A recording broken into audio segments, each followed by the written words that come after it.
കർത്താവിന് സ്തോത്രം. വീണ്ടും നെഹമ്യാവിന്റെ പുസ്തകത്തിന്റെ യഥാസ്ഥാപനത്തെക്കുറിച്ച് നമ്മൾ പഠിക്കുവാനായിട്ട് സമയം ചെലവഴിക്കുകയാണല്ലോ. കഴിഞ്ഞ ദിവസം നമ്മൾ പറഞ്ഞു നിർത്തിയ കാര്യമുണ്ട്. നെഹമ്യാവ് ഏതെങ്കിലും നിലയിൽ ഒരു സഭയുടെ യഥാസ്ഥാപനത്തിന് വേണ്ടി ഒരു സ്ട്രാറ്റജി ഉണ്ടാക്കുകയായിരുന്നില്ല, ബുദ്ധിപരമായ കാര്യങ്ങൾ ആലോചിക്കുകയായിരുന്നില്ല. പ്രത്യുത ഈ പ്രതിസന്ധിയുടെ ഒരു സാഹചര്യത്തിൽ ദൈവത്തിന്റെ സന്നിധിയിൽ അവൻ കരയുകയും ഉപവസിക്കുകയും ദൈവത്തോട് പ്രാർത്ഥിക്കുകയും, അല്ലെങ്കിൽ ദൈവത്തെങ്കിലേക്ക് തിരിയാണ്. തന്നിലേക്ക് തന്നെ തിരിയുന്നതിന് പകരം അവൻ ദൈവത്തെങ്കിലേക്ക് തിരിയുന്നു. എന്നാൽ ദൈവത്തെങ്കിലേക്ക് തിരിഞ്ഞ് അവൻ പറയുന്ന പ്രാർത്ഥനയിൽ പ്രധാനമായിട്ടും അവൻ പറഞ്ഞ ഒരു കാര്യമുണ്ട്. കർത്താവെ, നീ ഞങ്ങളുമായിട്ട് ഉടമ്പടി ഉണ്ടാക്കിയിട്ടുണ്ട്, നീ ഞങ്ങളുമായിട്ടൊരു വാഗ്ദത്തം ചെയ്തിട്ടുണ്ട്, ഞങ്ങൾ നിന്റെ ഉടമ്പടിയുടെ ജനമാണ്. പക്ഷേ ആ ഉടമ്പടി ഞങ്ങൾ തെറ്റിച്ച് കളഞ്ഞു. ഞങ്ങൾ തെറ്റിച്ചാലും നിനക്ക് തെറ്റിക്കാൻ പറ്റത്തില്ല. അതാണ് ഇന്ന് നമ്മൾ പറഞ്ഞു നിർത്തിയതായ കാര്യം, അല്ലേ? അബ്രഹാമിന്റെ കവനന്റുമായിട്ട് ബന്ധപ്പെട്ട ഉൽപ്പത്തി പുസ്തകം 15-ാം അധ്യായത്തിൽ നമ്മൾ വായിക്കുമ്പോഴത്തേക്ക് എന്താണ്, അബ്രഹാം അവിടെ കാളക്കുട്ടിയെയും അല്ലെങ്കിൽ പ്രാവിനെയും ഒക്കെ കൊണ്ടുവന്ന് കാളക്കുട്ടി അവൻ രണ്ടായിട്ട് അങ്ങോട്ട് പിളർന്നു കഴിഞ്ഞപ്പോഴാണ് പെട്ടെന്ന് അവൻ ആലോചിക്കുന്നത് എന്താണ്, ഈ നിയമം അനുസരിച്ച് കഴിഞ്ഞാൽ, അല്ലെങ്കിൽ ഈ നിയമം നടപ്പായി കഴിഞ്ഞാൽ, ഈ നിയമം തെറ്റിച്ചാലുള്ള ഭവിഷ്യത്ത് എന്താണ്? ഈ മൃഗത്തെ എപ്രകാരം പിളർന്നോ അതുപോലെ എന്നെ പിളർക്കാനുള്ള അവകാശം ദൈവത്തിന് ഉണ്ട്. അതുകൊണ്ട് അവനങ്ങ് പേടിച്ചു പോയതുകൊണ്ട് അവൻ പക്ഷികളെ പിളർക്കാൻ തയ്യാറാകാത്തത്. എന്നാൽ പക്ഷികളെ പിളർക്കാതെ എന്താണ്, ഇങ്ങനെ സമയം കഴിഞ്ഞുകൊണ്ടിരിക്കുക. വീണ്ടും സമയം കഴിഞ്ഞു. ഇതിന്റെ ഫൈനലായിട്ടൊരു കയ്യൊപ്പ് കൊടുക്കുന്നത് എങ്ങനെയാണെന്ന് ചോദിച്ചു കഴിഞ്ഞാൽ, രണ്ടു കൂട്ടരും അങ്ങോട്ടും ഇങ്ങോട്ടും നടക്കുക. ഈ യാഗാർപ്പണം നടത്തുന്ന ആ വേദിക്ക് അപ്പുറത്തോട്ടും ഇപ്പുറത്തോട്ടും രണ്ടുപേരും നടന്നു കഴിഞ്ഞാൽ ഫൈനലായിട്ട് നമ്മൾ ഒരു രജിസ്റ്ററിൽ ഒപ്പുവെക്കുന്നത് പോലെയുള്ള ഒരു കാര്യമാണ്. എന്നാൽ അബ്രഹാമിന് അങ്ങോട്ട് പോകാൻ പേടിയായിപ്പോയി. കാര്യം ഈ നിയമം ഉണ്ടാക്കണമെന്ന് അവനാ പറഞ്ഞത്, ഇല്ലേ? അവൻ ചോദിക്കുക, കർത്താവേ, നീ ഇതൊക്കെ എനിക്ക് ചെയ്തു തരുമെന്നുള്ളതിന് എന്താണ്, അതിനുള്ള തെളിവ് എന്താണ്? നീ എന്നോട് ഇതെല്ലാം പറഞ്ഞു കഴിഞ്ഞാലും ഈ നിയമം അനുസരിക്കാനുള്ള, അല്ലെങ്കിൽ അതിന് ഞാൻ എന്താണ് ചെയ്യുന്നത് എന്ന് എന്നോട് ചോദിക്കുകയാണ്. അതിന്റെ 5-ാമത്തെ വാക്യത്തിൽ, 15-ാം അധ്യായത്തിന്റെ 8-ാമത്തെ വാക്യത്തിൽ, കർത്താവായ യഹോവേ, ഞാൻ അതിനെ അവകാശമാക്കുമെന്നുള്ളത് എനിക്ക് എന്തോന്നിനാൽ അറിയാമെന്ന് അവനോട് ചോദിച്ചു. അവനവനോട് 3 വയസ്സുള്ള ഒരു പശുക്കിടാവിനെയും 3 വയസ്സുള്ള കോലാടിനെയും 3 വയസ്സുള്ള ഒരു ആട്ടുകൊറ്റനെയും ഒരു കുറുപ്രാവിനെയും പ്രാവിൻ കുഞ്ഞിനെയും കൊണ്ടുവരിക എന്ന് കൽപ്പിച്ചു. അപ്പോൾ നിയമം ഉണ്ടാക്കാൻ മുൻകൈ എടുത്തത് ആരാ? ശരിക്കും പറഞ്ഞു കഴിഞ്ഞാൽ വേണമെന്ന് ആഗ്രഹിച്ച് അബ്രഹാം പറഞ്ഞു. പക്ഷേ അതിന്റെ ഭവിഷ്യത്ത് ആലോചിച്ചപ്പോഴത്തേക്ക് അബ്രഹാം പറഞ്ഞു, അയ്യോ, ഇത് ഞാൻ ഒപ്പുവെച്ച് കഴിഞ്ഞാൽ എനിക്കിത് അവസാനം എന്താണ്, താങ്ങാൻ കഴിയാത്ത നിലയിൽ ഞാനിത് പാലിക്കാൻ കഴിഞ്ഞില്ലെങ്കിൽ എത്രയോ പ്രതിസന്ധിയിലായിരിക്കും. അങ്ങനെ അബ്രഹാം അങ്ങോട്ട് കടക്കാൻ മടിച്ച് സന്ധ്യയായിട്ടും അബ്രഹാം കയ്യൊപ്പ് കൊടുക്കുന്നില്ല. ഒടുവിൽ സന്ധ്യയായി കഴിഞ്ഞപ്പോൾ ദൈവം പറഞ്ഞു, ശരി, നിന്റെ കയ്യൊപ്പില്ലാതെ തന്നെ നമുക്ക് ഈ ഉടമ്പടി ഒപ്പുവെക്കാം എന്ന് പറഞ്ഞ് പുകയുന്ന ഒരു തീച്ചൂള അതിന് നടുവേ കടന്നുപോയി. ദൈവം കയ്യൊപ്പ് വെച്ചു, അബ്രഹാം കയ്യൊപ്പ് വെച്ചില്ല. പക്ഷെ ദൈവം എന്ത് ചെയ്തു? കയ്യൊപ്പ് വെച്ചു. ദൈവവും മനുഷ്യനുമായിട്ടുള്ള ഉടമ്പടിയിൽ എല്ലായ്പ്പോഴും ഒപ്പുവെച്ചിരിക്കുന്ന ദൈവം മാത്രമേ ഉള്ളൂ. അല്ലാതെ മനുഷ്യനിൽ നിന്ന് ഈക്വൽസ് ഡയാത്തിക്ക എന്ന് പറഞ്ഞൊരു വാക്ക് ഉടമ്പടിക്കുണ്ട്. ഉടമ്പടി 2 രീതിയിലാണ് ഉള്ളത്. ഒന്ന്, ഈക്വൽസ് തമ്മിലുള്ള ഉടമ്പടി. 2, ഒരു മേലധികാരിയും അല്ലെങ്കിൽ ഒരു എന്താണ്, ഉയർന്ന വ്യക്തിയും അയാളുടെ ഒരു വാസൽ, അല്ലെങ്കിൽ അയാളുടെ ഒരു അടിമയും, അല്ലെങ്കിൽ അയാളുടെ ഒരു സാമന്ത രാജ്യവും തമ്മിലുള്ള ഉടമ്പടി. ഈ 2 ഉടമ്പടിയിൽ ദൈവത്തിന്റെ ഉടമ്പടി 1-ാമത്തെ ഉടമ്പടിയാണ്. ഇപ്പൊ ഈക്വൽസ് തമ്മിലുള്ള ഉടമ്പടി എന്ന് പറയുന്നത് പോലെയുള്ള 1-ാമത്തെ ഉടമ്പടി അല്ല. ദൈവത്തിന്റെ ഉടമ്പടി ഈക്വൽസ് തമ്മിലുള്ള ഉടമ്പടി അല്ല. കാര്യം ദൈവവും നമ്മൾ ഈക്വലൊന്നും അല്ല. ഇംഗ്ലണ്ടും ഫ്രാൻസും തമ്മിൽ ഒപ്പുവെക്കുന്നത് പോലെയുള്ള ഒരു ഒപ്പുവെക്കലല്ല അത്. ഇംഗ്ലണ്ടും ഫ്രാൻസും തമ്മിൽ ഒപ്പുവെക്കുമ്പോൾ അവർ പറയുന്നത്, നിങ്ങളെ ആരെങ്കിലും ആക്രമിച്ചാൽ ഞാൻ നിങ്ങൾക്ക് വേണ്ടി അവരെ ആക്രമിക്കും, ഞങ്ങളെ ആരെങ്കിലും ആക്രമിച്ചാൽ നിങ്ങൾ ഞങ്ങളെ സഹായിക്കണം. അതാണ് ഈക്വൽസ് തമ്മിലുള്ള ഉടമ്പടി. പക്ഷെ ഇന്ത്യയും മാൽഡീവ്സും ഇവിടുത്തെ മാലദ്വീപും തമ്മിൽ ഉടമ്പടി വെച്ചിരിക്കുന്നത്, നമ്മൾ മാലദ്വീപിലെ ആൾക്കാരോട് പറഞ്ഞിട്ടുണ്ടോ, ഞങ്ങളെ പാകിസ്ഥാനെങ്ങാണോ ആക്രമിക്കുകയാണെങ്കിൽ നിങ്ങൾ ഞങ്ങളെ സഹായിക്കണമെന്ന് പോലും പറഞ്ഞിട്ടുണ്ടോ? ഇല്ല. കാര്യം അത് ഈക്വൽസ് തമ്മിലുള്ള ഉടമ്പടി അല്ല. ഇതുപോലെ ദൈവം ഒരിക്കലും എന്ത് ചെയ്യുന്നില്ല, ദൈവത്തിന് നമ്മുടെ ഭാഗത്ത് നിന്ന് എന്തെങ്കിലും ഒരു കാര്യം ദൈവം പ്രതീക്ഷിക്കുന്നില്ല. അങ്ങനെ ഒരു ഉടമ്പടിയല്ല. അതുകൊണ്ടാണ് നമ്മൾ നിയമം തെറ്റിക്കുമ്പോഴും, അല്ലെങ്കിൽ നമ്മൾ അവിശ്വസ്തരായി പാർക്കുമ്പോഴും അവൻ വിശ്വസ്തനായി പാർക്കുന്നത്. അല്ലെങ്കിൽ അവൻ ഉടമ്പടി തെറ്റിക്കാമായിരുന്നു, അല്ലേ? നമ്മൾ അവിശ്വസ്തത കാണിക്കുമ്പോഴും അവൻ അവിശ്വസ്തത കാണിക്കാത്തതിന്റെ കാരണം ഉടമ്പടിയുടെ ഒരു വശത്തേക്ക് മാത്രമേ ആള് നടന്ന് ഒപ്പുവെച്ചിട്ടുള്ളൂ. അത് ദൈവമാണ്, നമ്മളല്ല. Praise the Lord, hallelujah.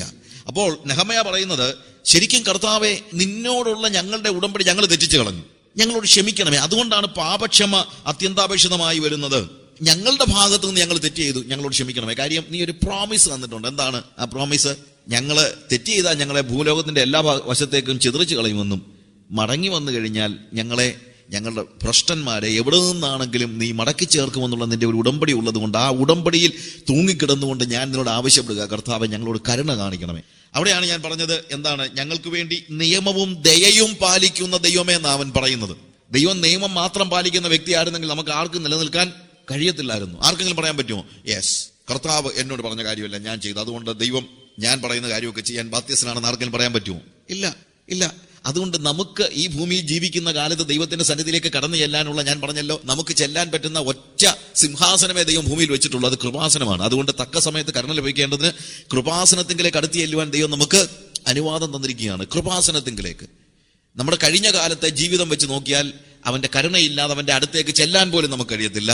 എന്നാൽ ഇന്ന് എനിക്ക് ജീവിക്കണമെങ്കിൽ അവന്റെ കൃപയില്ലാതെ എനിക്ക് ജീവിക്കാനും കഴിയത്തില്ല. അതുകൊണ്ട് ഭൂമിയിൽ ജീവിക്കുന്ന ഏതൊരു വ്യക്തിക്കും, ഏതൊരു വിശുദ്ധനും, അല്ലാതെ പാപികൾക്ക് മാത്രമല്ല, അല്ലെങ്കിൽ പുറത്തുള്ളവർക്ക് മാത്രമല്ല, ഏത് വിശുദ്ധനും അവന്റെ സന്നിധിയിലേക്ക് കയറി നിൽക്കണമെങ്കിൽ ദൈവത്തിന്റെ കരുണയും വേണം, കൃപയും വേണം.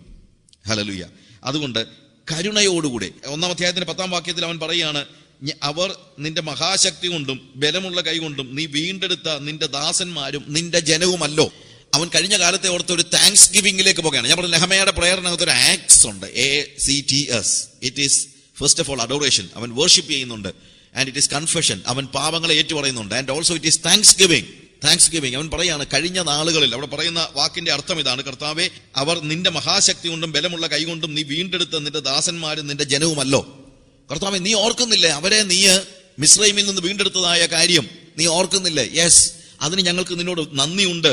ഞങ്ങളെ വീണ്ടെടുത്തവൻ നീയാണ്, കഴിഞ്ഞ കാലത്ത് ഞങ്ങളെ സഹായിച്ചവൻ നീയാണ്. അവിടെയാണ് നന്ദി പറയുന്നത്. ദൈവം നമുക്ക് വേണ്ടി കഴിഞ്ഞ കാലങ്ങളിൽ ചെയ്ത ആ മഹത്തായ വീണ്ടെടുപ്പിന്റെ കാര്യത്തെ ഓർത്തവന് നന്ദി കരയേറ്റുന്ന ഒരു സന്ദർഭം പ്രാർത്ഥനയിൽ വളരെ അത്യന്താപേക്ഷിതമായ കാര്യമാണ്.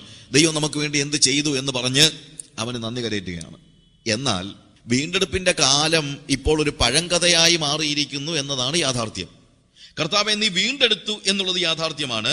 നിന്റെ മഹാശക്തി കൊണ്ടും ബലമുള്ള കൈ കൊണ്ടും നീ വീണ്ടെടുത്ത നിന്റെ ദാസന്മാരും നിന്റെ ജനവുമല്ല. കർത്താവെ, നിന്റെ നാമത്തെ ഭയപ്പെടുവാൻ താല്പര്യപ്പെടുന്ന നിന്റെ ദാസന്മാരുടെ പ്രാർത്ഥന ശ്രദ്ധയുള്ളതാക്കണമേ. ഇന്ന് അടിയന് കാര്യം സാധ്യം. അവൻ പ്രാർത്ഥിക്കുക, കർത്താവെ, നീ ഞങ്ങളെ വീണ്ടെടുത്തു, പക്ഷെ അതൊരു പഴങ്കഥയായിട്ടിരിക്കാൻ എനിക്ക് ആഗ്രഹമില്ല. അവിടെയാണ് യഥാസ്ഥാപനം ആവശ്യമായിരിക്കുന്നത്. നമ്മുടെ ഒരു വലിയ പ്രശ്നം, ഇന്നത്തെ സഭയുടെ ഒരു വലിയ പ്രശ്നം, വീണ്ടെടുപ്പിന്റെ സ്റ്റോറിയാണ് എന്നും നമ്മൾ പറയുന്നത്. രക്ഷിക്കപ്പെട്ട് 10 വർഷം കഴിഞ്ഞിട്ടും 20 വർഷം കഴിഞ്ഞിട്ടും 40 വർഷം കഴിഞ്ഞിട്ടും 50 വർഷം കഴിഞ്ഞിട്ടും നമ്മൾ ഇന്നും പറയുന്നത് എന്നറിയാമോ? കഴിഞ്ഞ കാലങ്ങളിൽ പാപത്തിന്റെ പടുകുഴിയിൽ കിടന്നവനാ എന്നെ കർത്താവ് വീണ്ടെടുത്തു. എന്നാ 43 വർഷം മുമ്പ്. അത് കഴിഞ്ഞ് പിന്നെ ഞാനിപ്പം പാപത്തിലാ. അതിനെക്കുറിച്ച് ആരും പറയുന്നില്ല. അപ്പോൾ വീണ്ടെടുപ്പിന്റെ സ്റ്റോറി എന്നും പറഞ്ഞുകൊണ്ടിരിക്കുന്ന ഒരനുഭവം ഉണ്ടല്ലോ, അതാണ് യഥാസ്ഥാപനത്തിന്റെ ഏറ്റവും വലിയ ശത്രു. ഞാൻ പറഞ്ഞ മനസ്സിലാക്കണം. നമ്മൾ യേശുവിനെ മനസ്സിലാക്കുന്ന, യേശു നമ്മളെ രക്ഷിച്ചു എന്നുള്ളൊരു വലിയ യാഥാർത്ഥ്യമാണ്. It is true that God Jesus has saved us from our sins. നമ്മുടെ പാപങ്ങളുടെ ശിക്ഷയിൽ നിന്ന് കർത്താവ് നമ്മളെ വീണ്ടെടുത്തു. അതൊരു കാര്യം. വീണ്ടെടുത്തത് എന്നാണ്? 20 വർഷം മുമ്പ്, 12 വർഷം മുമ്പ്, 43 വർഷം മുമ്പ്, 48 വർഷം മുമ്പ്. ഓക്കെ, അത് കഴിഞ്ഞിട്ട് നമുക്ക് എന്ത് സംഭവിച്ചു? ഒന്നും സംഭവിച്ചില്ല. നമ്മൾ രക്ഷിക്കപ്പെട്ടു, നമ്മൾ ശാനപ്പെട്ടു. അന്നെങ്ങാണ്ട് ആരാണ്ട് വന്നപ്പോൾ 2 അന്യഭാഷയും പറഞ്ഞു. ഇന്നും അതുപോലുള്ളൊരു സ്റ്റേജാണ്. അതുപോലുള്ള സ്റ്റേജ് എന്ന് പറയുമ്പോൾ നമ്മൾ ശൈശവ അവസ്ഥയിലാണെന്നാണ് അതിന്റെ അർത്ഥം. അത് തന്നെ ഉണ്ടെങ്കിൽ വേണ്ടുകയില്ല. വോൺ കാർലോസ് ഓട്ടിസ് എന്ന് പറയുന്ന ഒരു റൈറ്ററുണ്ട്. അദ്ദേഹം പറഞ്ഞൊരു കാര്യമുണ്ട്, ഇന്നത്തെ സഭയുടെ ഒരു വലിയ ദുരന്തം എന്ന് പറയുന്നത് eternal childhood of the believer എന്നാണ്. എന്നും നമ്മൾ ശിശുക്കളാണ്, ഒരു വളർച്ച ഉണ്ടായിട്ടില്ല. 40 വർഷം മുമ്പ് പാടിയ പാട്ട് തന്നെയാണ് ഇന്നും പാടുന്നത്. 40 വർഷം മുമ്പ് പ്രസംഗിച്ച പ്രസംഗം തന്നെയാണ് ഇന്നും പ്രസംഗിക്കുന്നത്. 40 വർഷം മുമ്പ് പ്രാർത്ഥിച്ച പ്രാർത്ഥന തന്നെയാണ് ഇന്നും പ്രാർത്ഥിക്കുന്നത്. എന്തുകൊണ്ടാണ്? നമുക്ക് വളർച്ച ഉണ്ടായിട്ടില്ല, അല്ലേ? നേഴ്സറി പ്രയർ, ഞാൻ പലപ്പോഴും പറയാറുള്ള കാര്യം, നേഴ്സറി പ്രയർ ഇന്നും നമ്മൾ പ്രാർത്ഥിക്കുന്നത്. നമ്മൾ കൊച്ചു പിള്ളേരായിരിക്കുമ്പോൾ പിള്ളേരെ പ്രാർത്ഥിക്കാൻ പഠിപ്പിക്കും. എന്താ പറയുന്നത്? മോളെ പ്രാർത്ഥിച്ച് ബ്ലസ് അപ്പ, ബ്ലസ് അമ്മ, bless every one, Jesus name we pray, ആമേൻ.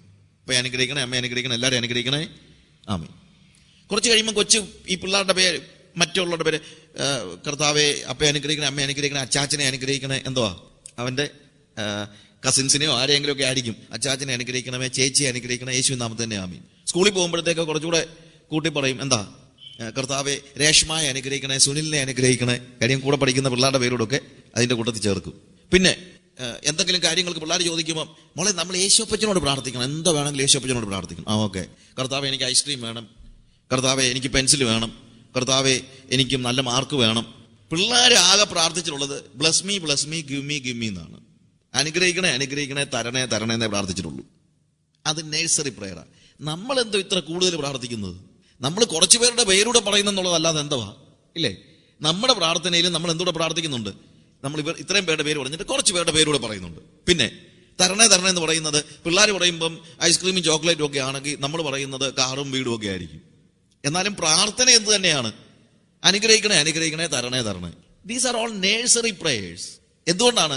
നമ്മൾ ഒരിക്കലും വളർന്നിട്ടില്ല, നമ്മൾ ഒരിക്കലും ഉയർന്നിട്ടില്ല, നമ്മൾ എന്നും രക്ഷിക്കപ്പെട്ട കാലത്തെ അവസ്ഥ അത് തന്നെ ഇല്ലെന്ന് ആൾക്കാർ പറയുന്നത്. ഓ, ഞങ്ങൾ രക്ഷിക്കപ്പെട്ട കാലത്ത് എന്തൊരു സന്തോഷമായിരുന്നു, ഇപ്പൊ വല്ല സന്തോഷവും ഉണ്ടോ?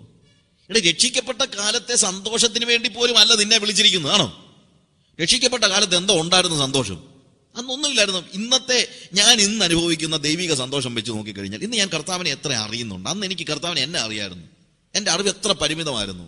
കർത്താവിനെ അറിയാൻ തുടങ്ങി കഴിഞ്ഞാൽ വേദപുസ്തകത്തിന്റെ ഗ്രീക്കും ഹീബ്രും പഠിക്കുന്ന കാര്യമൊന്നുമല്ല ഞാൻ പറഞ്ഞത്. Knowing Jesus personally. Now Jesus is a reality to me. He is my immediate reality and I should say he is my only reality. Everything else is beyond Jesus. അതാ യേശുവിനെ അറിയാന്ന് പറഞ്ഞു കഴിഞ്ഞാൽ. അതറിയാത്തിടത്തോളം കാലം എന്താണ്? നമ്മൾ 43 വർഷം മുമ്പ് രക്ഷിക്കപ്പെട്ട കാര്യം പറഞ്ഞുകൊണ്ട് കുഴിയിലോട്ട് ഇറങ്ങുമ്പോഴും നമ്മൾ പറയുന്ന കാര്യം അതായിരിക്കും. പക്ഷെ അത് പഴങ്കഥയാണെന്ന് നമ്മൾ മനസ്സിലാക്കണം. That is an old story. ഇവിടെ അതുകൊണ്ടാ നെഹമ്യാ പറയാണ്, ട്രൂ, ഞങ്ങളെ നീ മിസ്രയീമിൽ നിന്ന് വീണ്ടെടുത്തു എന്നുള്ളത് ഒരു വലിയ യാഥാർത്ഥ്യമാണ്. ഞങ്ങൾക്ക് അതിന് നിന്നോട് നന്ദിയുണ്ട്. പക്ഷെ ഞങ്ങൾ ഇപ്പോൾ നിന്റെ നീരസത്തിന്റെ ലോകത്തിലാണ്. ഞങ്ങൾ ഇപ്പോൾ നിന്റെ വീണ്ടെടുക്കപ്പെട്ട ലോകത്തിലല്ല. എവിടെയാണ്? നിന്റെ പ്രസാദത്തിന്റെ ലോകത്തിലല്ല, ഞങ്ങൾ നിന്റെ നീരസത്തിന്റെ ലോകത്തിലാണ്. അതുകൊണ്ട് ഞങ്ങളെ യഥാസ്ഥാനപ്പെടുത്തണം. പ്രിയമുള്ളവരെ, വീണ്ടെടുപ്പിന്റെ പഴങ്കഥ പറഞ്ഞുകൊണ്ട് എല്ലാ ആഴ്ചയിലും ഇവിടെ വന്ന് സാക്ഷി പറഞ്ഞിട്ട് ഒരർത്ഥവുമില്ല. ഇന്നത്തെ നമ്മുടെ അവസ്ഥ എന്താണ്? നമ്മൾ ദൈവത്തെ പ്രസാദിപ്പിക്കുന്നവരാണോ, അതോ നമ്മളെ സ്വയം പ്രസാദിപ്പിക്കുന്നവരാണോ, ലോകത്തെ പ്രസാദിപ്പിക്കുന്നവരാണോ, ലോകത്തിന്റെ ഇഷ്ടങ്ങളാണോ? അതാ ചോദിക്കേണ്ടത്, അതാണ് അറിയേണ്ടത്. കർത്താവിനോടുള്ള നമ്മുടെ എക്സ്പീരിയൻസ് എന്താണ്? ഇന്ന് യേശു എനിക്ക് എത്ര യാഥാർത്ഥ്യമാണ്. ഹല്ലേലൂയ. അതുകൊണ്ടാണ് ഞാൻ പറഞ്ഞത്, ഇവിടെ thanksgiving is wonderful thing. We need to thank God for everything that he has done in our life. True. But what is our experience with Jesus now? Present experience എന്താ? Nehemiah പറയുന്നതാണ്, നിന്റെ കഴിഞ്ഞ കാലത്ത് നീ ചെയ്ത കാര്യങ്ങൾക്ക് ഞാൻ നിന്നോട് നന്ദി പറയുന്നു. പക്ഷേ ഇന്ന് എനിക്ക് ഒരു വീണ്ടെടുപ്പ് ആവശ്യമാണ്, യഥാസ്ഥാപനം ആവശ്യമാണ്. ഞാൻ ഇന്ന് നിന്റെ നീരസത്തിന്റെ ലോകത്തിലാണ്. വീണ്ടെടുത്ത ദൈവമേ, ഞങ്ങളെ ഇനി നീ യഥാസ്ഥാനപ്പെടുത്തണമേ. അതാണ് ശരിയായിട്ടുള്ള പ്രാർത്ഥന.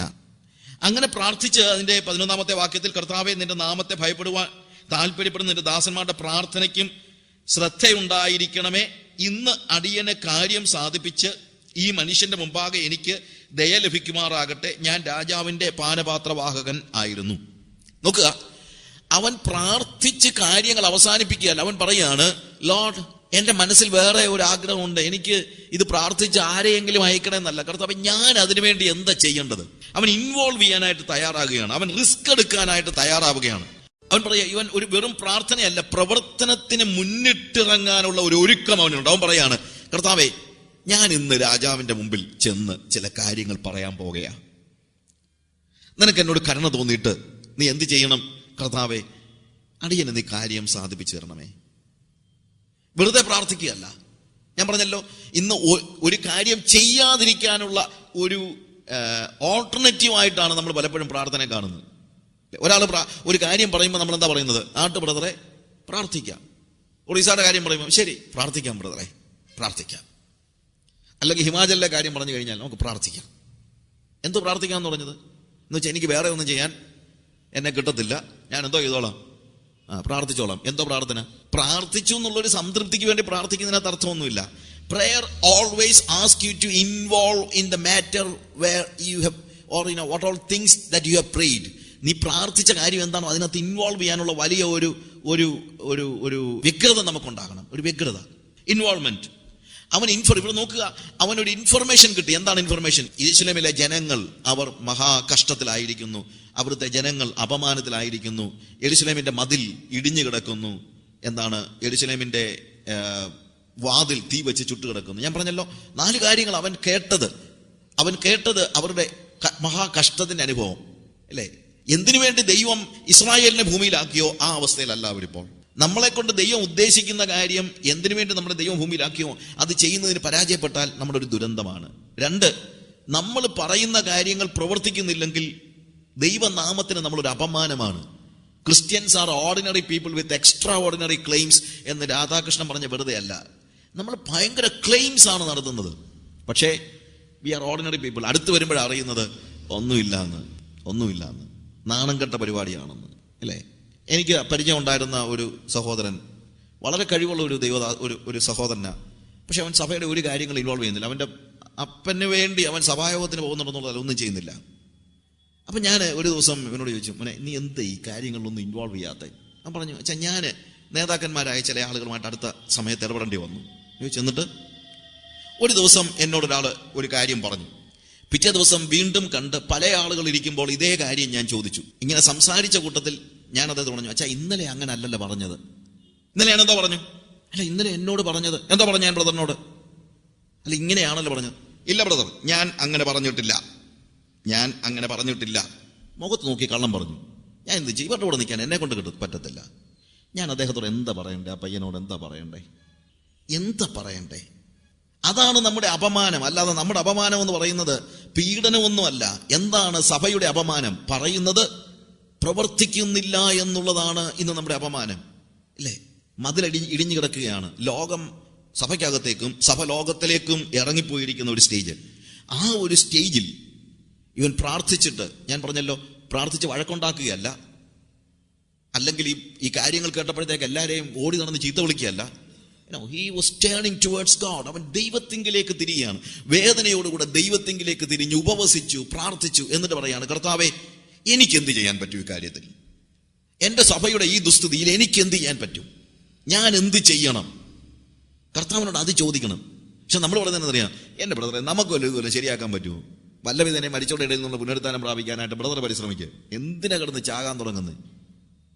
അവരെങ്ങനെയാലും പോട്ടെ, എവിടോട്ടായാലും ചെല്ലട്ടെ. വൈ എന്തുകൊണ്ട് ഇങ്ങനെ പറയുന്നതെന്നറിയാമോ? Only one thing, we do not love people. നമ്മൾ ആളുകളെ സ്നേഹിക്കാത്തതുകൊണ്ട് അവരെന്തുവേലും കാണിക്കട്ടെ, എതിലേലും പോട്ടെന്നൊക്കെ പറയുന്നത്. നമ്മൾ ആളുകളെ സ്നേഹിക്കാത്തതുകൊണ്ടാണ്. ആളുകളെ സ്നേഹിക്കുന്നില്ലെങ്കിൽ നമ്മൾ സുവിശേഷ പ്രവർത്തനം നടത്തത്തില്ല. ആളുകളെ സ്നേഹിക്കുന്നില്ലെങ്കിൽ നമ്മൾ സഭയുടെ ഉത്ഥാനത്തിന് വേണ്ടി പരിശ്രമിക്കത്തില്ല. ആളുകളെ സ്നേഹിക്കുന്നില്ലെങ്കിൽ, ജനങ്ങളെ സ്നേഹിക്കുന്നില്ലെങ്കിൽ സഭയുടെ ഉത്ഥാനത്തിന് വേണ്ടി നമ്മൾ പ്രാർത്ഥിക്കത്ത് പോലുമില്ല. റൈറ്റ്? നമ്മൾ ഇടപെടത്തില്ല. എന്തുകൊണ്ട് ഇടപെടത്തില്ല? Individual spirituality. എന്നാൽ നെഹമയ അങ്ങനെയല്ല. നെഹമയ പറയാണ്, കർത്താവേ ഞാൻ റിസ്ക് എടുക്കാൻ തയ്യാറാണ്. പലപ്പോഴും ഉള്ള ഒരു മനുഷ്യന്റെ വലിയ പ്രശ്നം എന്നറിയാമോ? നമ്മുടെ എല്ലാ ആത്മീയത കൈ പൊള്ളാത്ത ആത്മീയതയാണ്. പറയാൻ എല്ലാവരും തയ്യാറാണ്, ഏറ്റവും കൂടിയാൽ പ്രാർത്ഥിക്കാനും തയ്യാറാണ്. ചെലവാകുമെന്ന് മനസ്സിലായാൽ, അപമാനമേൽക്കേണ്ടി വരുമെന്ന് മനസ്സിലായാൽ, പദവികൾ വിട്ടുകളയേണ്ടതെന്ന് മനസ്സിലാക്കി കഴിഞ്ഞാൽ നമ്മുടെ എല്ലാം ഭാവം മാറും, അല്ലേ? പറയാനൊക്കെ എന്തൊരു നല്ല ആളുകളുണ്ട്. പല ആളുകളും വലിയ പ്രസംഗങ്ങൾ തന്നെ നടത്തിക്കളയും. സഭയുടെ ഇന്നത്തെ ദുസ്ഥിതിയെക്കുറിച്ച് സെമിനാർ നടത്തും, മീറ്റിംഗ് നടത്തും, പുസ്തകം എഴുതും, എല്ലാ കാര്യങ്ങളും ചെയ്യും. പക്ഷേ ഇൻവോൾവ് ചെയ്യാൻ അവർ തയ്യാറല്ല. എന്നാൽ ഇവിടെ നെഹമയ അവന് കിട്ടിയ ഇൻഫർമേഷൻ വെച്ച് അവൻ ദൈവത്തിന്റെ സന്നിധിയിൽ മധ്യസ്ഥത അണയ്ക്കുമ്പോൾ അവൻ ദൈവത്തോട് ഒരു വാക്ക് പറയാണ്, yes I am going to do something. ഞാൻ എന്തെങ്കിലും ഒരു കാര്യം ചെയ്യാൻ പോകുകയാണ്. ഞാൻ എന്താ ചെയ്യേണ്ടത്? അവൻ ദൈവത്തിന്റെ സന്നിധിയിൽ ഇൻവോൾവ്മെന്റ്. കരയുന്നതും ഉപവസിക്കുന്നതും കരയുന്നതിന്റെ ഒരു സുഖത്തിന് വേണ്ടി ആയിരിക്കരുത്. പല സമയത്തുണ്ടല്ലോ നമ്മുടെ ഒരു വലിയ ഒരു പരാജയം എന്ന് പറയുന്നത്, നമുക്കൊരു വ്യാജ സംതൃപ്തി തരുന്നതായ ചില വ്യാജ ആത്മീയതയുണ്ട്. അതിലൊന്നാണ് പ്രാർത്ഥിക്കുമ്പോൾ നമ്മുടെ കണ്ണിലൂടെ വരുന്ന 2 തുള്ളി കണ്ണുനീർ. ചിലപ്പോൾ ആരാധനയ്ക്ക് വന്നാലും ആളുകൾ ഇരുന്ന് കരഞ്ഞിച്ച് തിരിച്ചു പോകും. ഇന്നതാണെങ്കിലും ഇന്ന് കരയാൻ പറ്റി ദൈവസന്നിധി. കരഞ്ഞിട്ട് എന്തോ പറ്റി, എന്തോ കിട്ടി, അതാരും ചോദിക്കുന്നില്ല, ഇല്ലേ? കരഞ്ഞു കഴിയുമ്പോൾ നമുക്ക് എന്തുണ്ട്? ദൈവസന്നിധിയിൽ ഒന്ന് കരയാൻ പറ്റി. ബ്രദറെ, അതാ ഒരു വലിയ ഭാഗ്യം, ദൈവസന്നിധി നമുക്ക് കരയാൻ പറ്റുന്നത്. കരഞ്ഞിട്ട് എന്തോ ചെയ്തു? That is my question.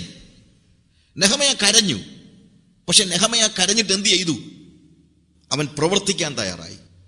അല്ലാത്തതൊരു വ്യാജ ആത്മീയതയാണ്.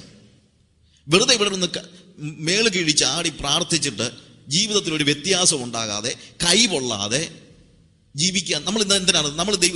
ഇന്ന് നല്ലൊരു ശതമാനം ആളുകളും യേശുവിനെ വിളിക്കുന്നത് യേശുവിൽ നിന്ന് എന്തെങ്കിലും കിട്ടാനാണ്.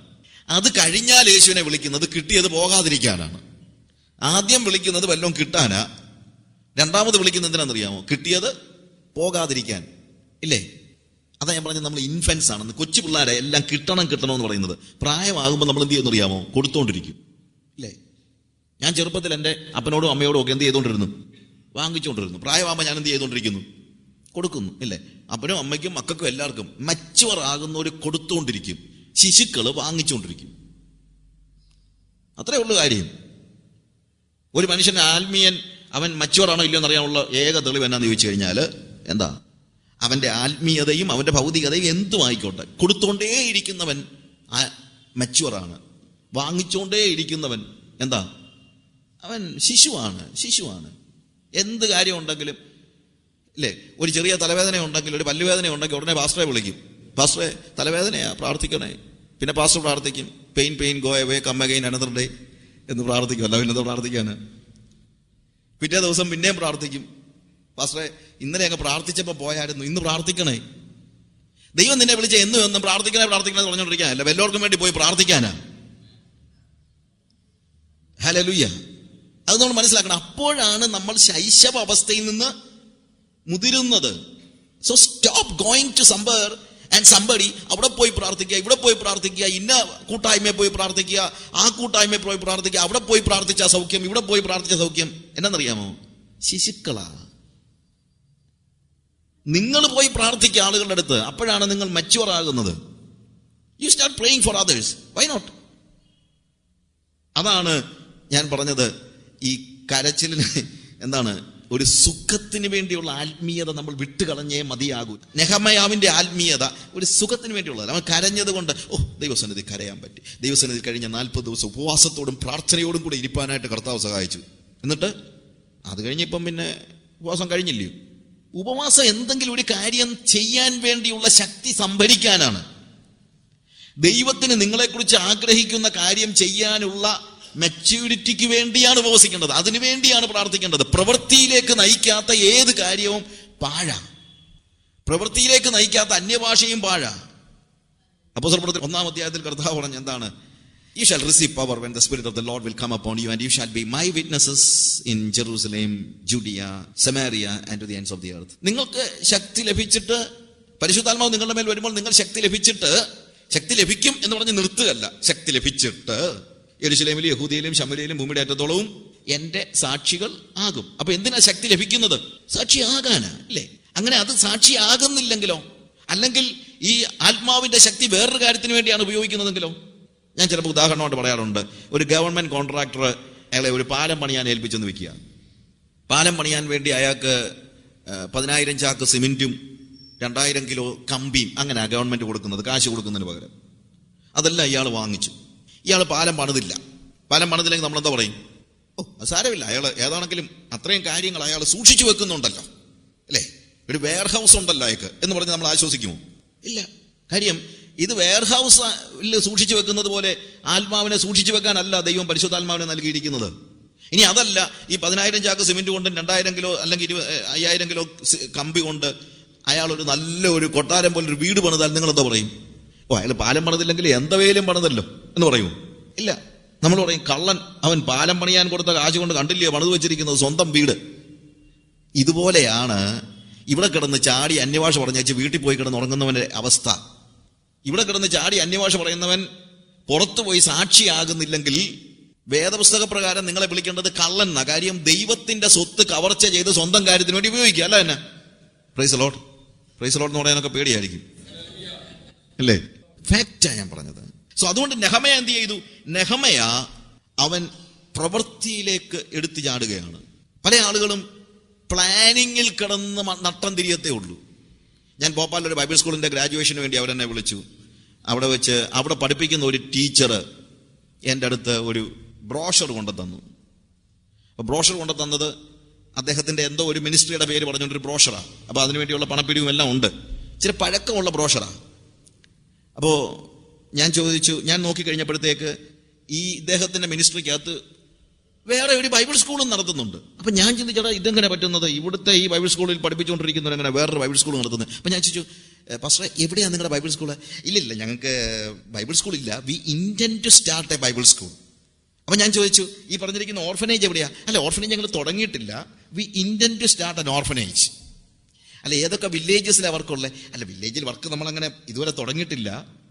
പറഞ്ഞു വന്നപ്പോൾ ഇതിനകത്ത് പറഞ്ഞിരിക്കുന്ന സകല കാര്യങ്ങളും ഇന്റന്റ് ചെയ്യുന്നതേ ഉള്ളൂ. എന്താണ്? തുടങ്ങാനുള്ള ആഗ്രഹത്തില. ഇന്റന്റ് ചെയ്യുന്ന കാര്യങ്ങൾക്ക് വേണ്ടി 4 കൊല്ലമായിട്ട് ആശാൻ പൈസ പിടിക്കുന്നുണ്ട്. പ്ലാനിങ്ങും പക്ഷെ ശരിയായിരിക്കും, എല്ലാം വിഷൻ എല്ലാം ഇങ്ങനെ ഒരുക്കിക്കൊണ്ടിരിക്കുകയാണ്. പ്ലാനിങ്ങേ ഉള്ളൂ. ഈ പ്ലാനിങ് അല്ലാതെ വേറെ ഒരു കാര്യം നടക്കുന്നില്ല എന്നുള്ളതാണ്. അതല്ല ദൈവം ആഗ്രഹിക്കുന്നത്. ദൈവം ആഗ്രഹിക്കുന്നത് ആക്ഷൻ. പ്രാർത്ഥന ആവശ്യമാണ്, അല്ലേ? പ്രാർത്ഥന ഈസ് വെരി മച്ച് എസെൻഷ്യൽ. പ്രാർത്ഥിക്കാൻ വേണ്ടി എത്ര സമയം സ്പെൻഡ് ചെയ്താലും. ചിലപ്പോൾ ആളുകൾ പറയാറുണ്ട്, ഞങ്ങളുടെ മിഷൻ ഫീൽഡിലാണെങ്കിൽ പറയും, ബ്രദർ എന്താ ചെയ്യുന്നില്ല, ഞാൻ അങ്ങനെ പ്രാർത്ഥിച്ചുകൊണ്ടിരിക്കുകയാണ്. എന്തോ ചോദിച്ചാലും പറഞ്ഞു ഞങ്ങളിങ്ങനെ പ്രാർത്ഥിച്ചുകൊണ്ടിരിക്കുകയാണ്. ഞങ്ങളുടെ മിഷൻ ലീഡർ ജെയിംസ് പറയും, പ്രാർത്ഥിച്ചുകൊണ്ടിരിക്കുകയാണെന്ന് പറഞ്ഞാൽ അത് മാത്രം ചെയ്യണം. അല്ല, ഇവ പ്രാർത്ഥിച്ചുകൊണ്ടിരിക്കുകയാണെന്ന് പറഞ്ഞുകൊണ്ട് പിള്ളേരെ സ്കൂളിൽ വിടാൻ സാധാരണ മിഷണറിമാരുടെ എല്ലാം ഏറ്റവും വലിയ ജോലിയാണെന്ന് അറിയാം. രാവിലെ പിള്ളേരെ സ്കൂളിൽ കൊണ്ടുവിടുക, ഉച്ചയ്ക്ക് പിള്ളേരെ സ്കൂളിൽ നിന്ന് കൊണ്ടുവരിക. പാസ്റ്റർമാരുടെ അതൊക്കെ തന്നെ മിക്കവാറൊക്കെ. എന്നിട്ട് പറയും ഫുൾ ടൈം മിനിസ്ട്രിയാന്ന് പറയും. അല്ലേ, ഞാൻ പറഞ്ഞത് ഇന്റന്റ് ടു സ്റ്റാർട്ട് എന്ന് പറഞ്ഞ് നടക്കുന്നതല്ല. നെഹമ്യ പറയാണ്, yes I want to do something. അവൻ നേരെ രാജാവിന്റെ സന്നിധിയിൽ ചെന്ന് നിന്ന് അവന്റെ മുഖം വാടിയിടുന്നു. അവിടെ നമ്മൾ എഴുതിയിരിക്കുക രണ്ടാമത്തെ അധ്യായത്തിലേക്ക് വരുമ്പോൾ പെട്ടെന്ന് നമുക്ക് പോകാം. ഒന്നാമത്തെ വാക്യം മുതൽ വായിക്കുമ്പോഴത്തേക്ക് ഞാൻ ഇതിനു മുമ്പ് ഒരിക്കലും അവന്റെ സന്നിധിയിൽ കുണ്ഠിതനായിരുന്നിട്ടില്ല. കാര്യം പേർഷ്യൻ രാജാക്കന്മാരുടെ മുമ്പിൽ മുഖം വാടിയവരായിട്ടിരിക്കാനായിട്ട് ഒരാൾക്ക് പറ്റത്തില്ല. അത് ഭയങ്കര ക്രൈമാണ്. എസ്തറിന്റെ പുസ്തകത്തിൽ സാക്ലോത്ത് ധരിച്ചുകൊണ്ട് അഹശ്വേരോസ് രാജാവിന്റെ സന്നിധിയിലേക്ക് പോകാൻ നമുക്ക് പറ്റത്തില്ല. കാര്യം രാജാക്കന്മാരുടെ മുമ്പിൽ എപ്പോഴും പ്ലസന്റ് ആയിട്ട് നിൽക്കണമെന്നുള്ള അവരുടെ നിയമമാണ്. പക്ഷെ ഇവനെ സംബന്ധിച്ചിടത്തോളം ഈ നിയമം പോലും മറന്ന് ഇവൻ ദുഃഖിതനായിരിക്കുകയാണ്. രാജാവ് ഇവനെ കണ്ടപ്പോൾ തന്നെ ചോദിക്കുന്നു, എന്തായി സംഭവിച്ചിരിക്കുന്നത്? അവിടെ ചോദിക്കുകയാണ്, നിന്റെ മുഖം വാടിയിരിക്കുന്നത് എന്ത്? നിനക്ക് ദീനമൊന്നുമില്ലല്ലോ, ഇത് മനോവ്യസനമല്ലാതെ മറ്റൊന്നും അല്ല എന്നവൻ പറഞ്ഞു. എന്താ നിന്റെ മുഖം വാടിയിരിക്കുന്നത്? രാജാവ് കണ്ടപ്പോഴേ മനസ്സിലാക്കി ഇവൻ എന്തോ കുഴപ്പമുണ്ട്, അവൻ അസുഖം എന്നുള്ളതായിട്ട് തോന്നുന്നില്ല. ഇത് അസുഖമല്ലല്ലോ, ഇതെന്താ നിന്റെ മനസ്സിത്രയും വാടിയിരിക്കുന്നത്? രാജാവിന്റെ കാരണം തിരക്കുകയാണ്. എന്താണ് അങ്ങനെ സംഭവിച്ചത് എന്ന് ചോദിക്കുകയാണ്. അതുകൊണ്ട് ഇവനെന്താ പറഞ്ഞു, കുഴപ്പമൊന്നുമില്ല രാജാവ്, ചുമ്മാ ഇങ്ങനെ അങ്ങനെ എന്ന് പറഞ്ഞില്ല. ആണോ? അവൻ റീസൺ പറയുകയാണ്. നമ്മളാണെങ്കിൽ അങ്ങനെ പറയത്തുള്ളൂ. അവൻ പറയുകയാണ്, അപ്പോൾ ഞാൻ ഏറ്റവും ഭയപ്പെട്ടു രാജാവിനോട്, രാജാവ് ദീർഘായുസ് ആയിരിക്കട്ടെ, എൻ്റെ പിതാക്കന്മാരുടെ കല്ലറകളുള്ള പട്ടണം ശൂന്യവും അതിൻ്റെ വാതിലുകൾ തീ കൊണ്ട് വെന്തും കിടക്കെ എൻ്റെ മുഖം വാടാതിരിക്കുന്നത് എങ്ങനെ എന്ന് പറഞ്ഞു. നോക്ക്, അവൻ പറയാ, രാജാവേ, ഞാൻ എന്തുകൊണ്ട് ദുഃഖിക്കുന്നതെന്നല്ല, എനിക്ക് ദുഃഖിക്കാതിരിക്കാൻ കഴിയത്തില്ല. അല്ലേ, എനിക്കൊരു റീസൺ ഉണ്ട്. ചുമ്മാ എന്ന് അവൻ പറഞ്ഞില്ല. നമ്മൾ എന്തോ ചോദിച്ചു കഴിഞ്ഞാലും പറയുന്നത്, മലയാളി ഏറ്റവും കൂടുതൽ ഉപയോഗിക്കുന്ന വാക്കാണ് ചുമ്മാ. എവിടെ പോവാ? ഇവിടെ വരെ. എങ്ങോട്ടാ? ഇവിടെ വരെ. എന്തിനാ? ചുമ്മാ. അല്ലേ, ഒരിക്കലും നമ്മൾ സത്യവും പറയത്തില്ല. ഇത് നമ്മുടെ മനസ്സിൽ അങ്ങ് അടിഞ്ഞു കിടക്കുകയാണ്. ഒരു സ്റ്റോറി ഇങ്ങനെ കേട്ടിട്ടുണ്ട്. ഒരു ജേർണലിസ്റ്റ് നരകത്തിൽ ചെന്ന് അവിടെ വന്ന ആളുകളെല്ലാം ഇന്റർവ്യൂ ചെയ്യുക. പല രാജ്യങ്ങളിൽ നിന്നുള്ള ആളുകളാണ്. ആദ്യം കണ്ടതൊരു അമേരിക്കാരനോട് ചോദിച്ചു, നീ എന്തിനാ ഇവിടെ വന്നത്? അവൻ പറഞ്ഞു, ഞങ്ങൾ ഈ പിച്ചാത്തി കച്ചവടമാണല്ലോ എന്ന് വെച്ച് കഴിഞ്ഞാൽ യുദ്ധോപകരണങ്ങൾ വിറ്റാണ് ഞങ്ങൾ ജീവിക്കുന്നത്, അല്ലെങ്കിൽ ഞങ്ങളുടെ കഞ്ഞിക്കുടി നടക്കത്തില്ല. പക്ഷേ ഇപ്പൊ ഈ UN-ഉം മറ്റ് ഓർഗനൈസേഷൻസും ഒക്കെ എവിടെ വന്നു കഴിഞ്ഞാൽ ഒരു യുദ്ധവും ചെയ്യാൻ ഇവന്മാർ സമ്മതിക്കത്തില്ല. എല്ലായിടത്തും പീസ് കീപ്പിംഗ് ഫോഴ്സും ഒക്കെ ചെന്ന് യുദ്ധമില്ല. ഞങ്ങൾ ഉണ്ടാക്കുന്ന ഉപകരണങ്ങളൊന്നും വിൽക്കാൻ പറ്റുന്നില്ല. അതുകൊണ്ട് ഞങ്ങൾ പാടെ റിസഷനിലാണ്. ഇവിടെ ആകുമ്പോൾ എന്നും അടിയും പിടിയൊക്കെ ആയതുകൊണ്ട് ഇവിടെ കാണാൻ ആയുധങ്ങൾ വല്ലതും വിൽക്കാൻ പറ്റുമോ എന്നറിയാൻ വന്നതാന്ന് പറഞ്ഞു. അപ്പോഴവിടെ ഒരു ജപ്പാൻകാരനെ കണ്ടു. ജപ്പാൻകാരനോട് ചോദിച്ചു, നീ എന്തിനോട് വന്നിരിക്കുന്നത്? അവൻ പറഞ്ഞു, ഞങ്ങൾ ഈ ടെക്നോളജിയാണ് ഞങ്ങളുടെ കയ്യിലുള്ളത്, പക്ഷേ ഞങ്ങൾക്ക് ലേബർ ഇല്ല. പണ്ടൊക്കെ ഞങ്ങളുടെ ഈ കൊറിയയും ഇന്തോനേഷ്യയും ഒക്കെ ആയിരുന്നു ഞങ്ങളുടെ ലേബർ ഫോഴ്സ്.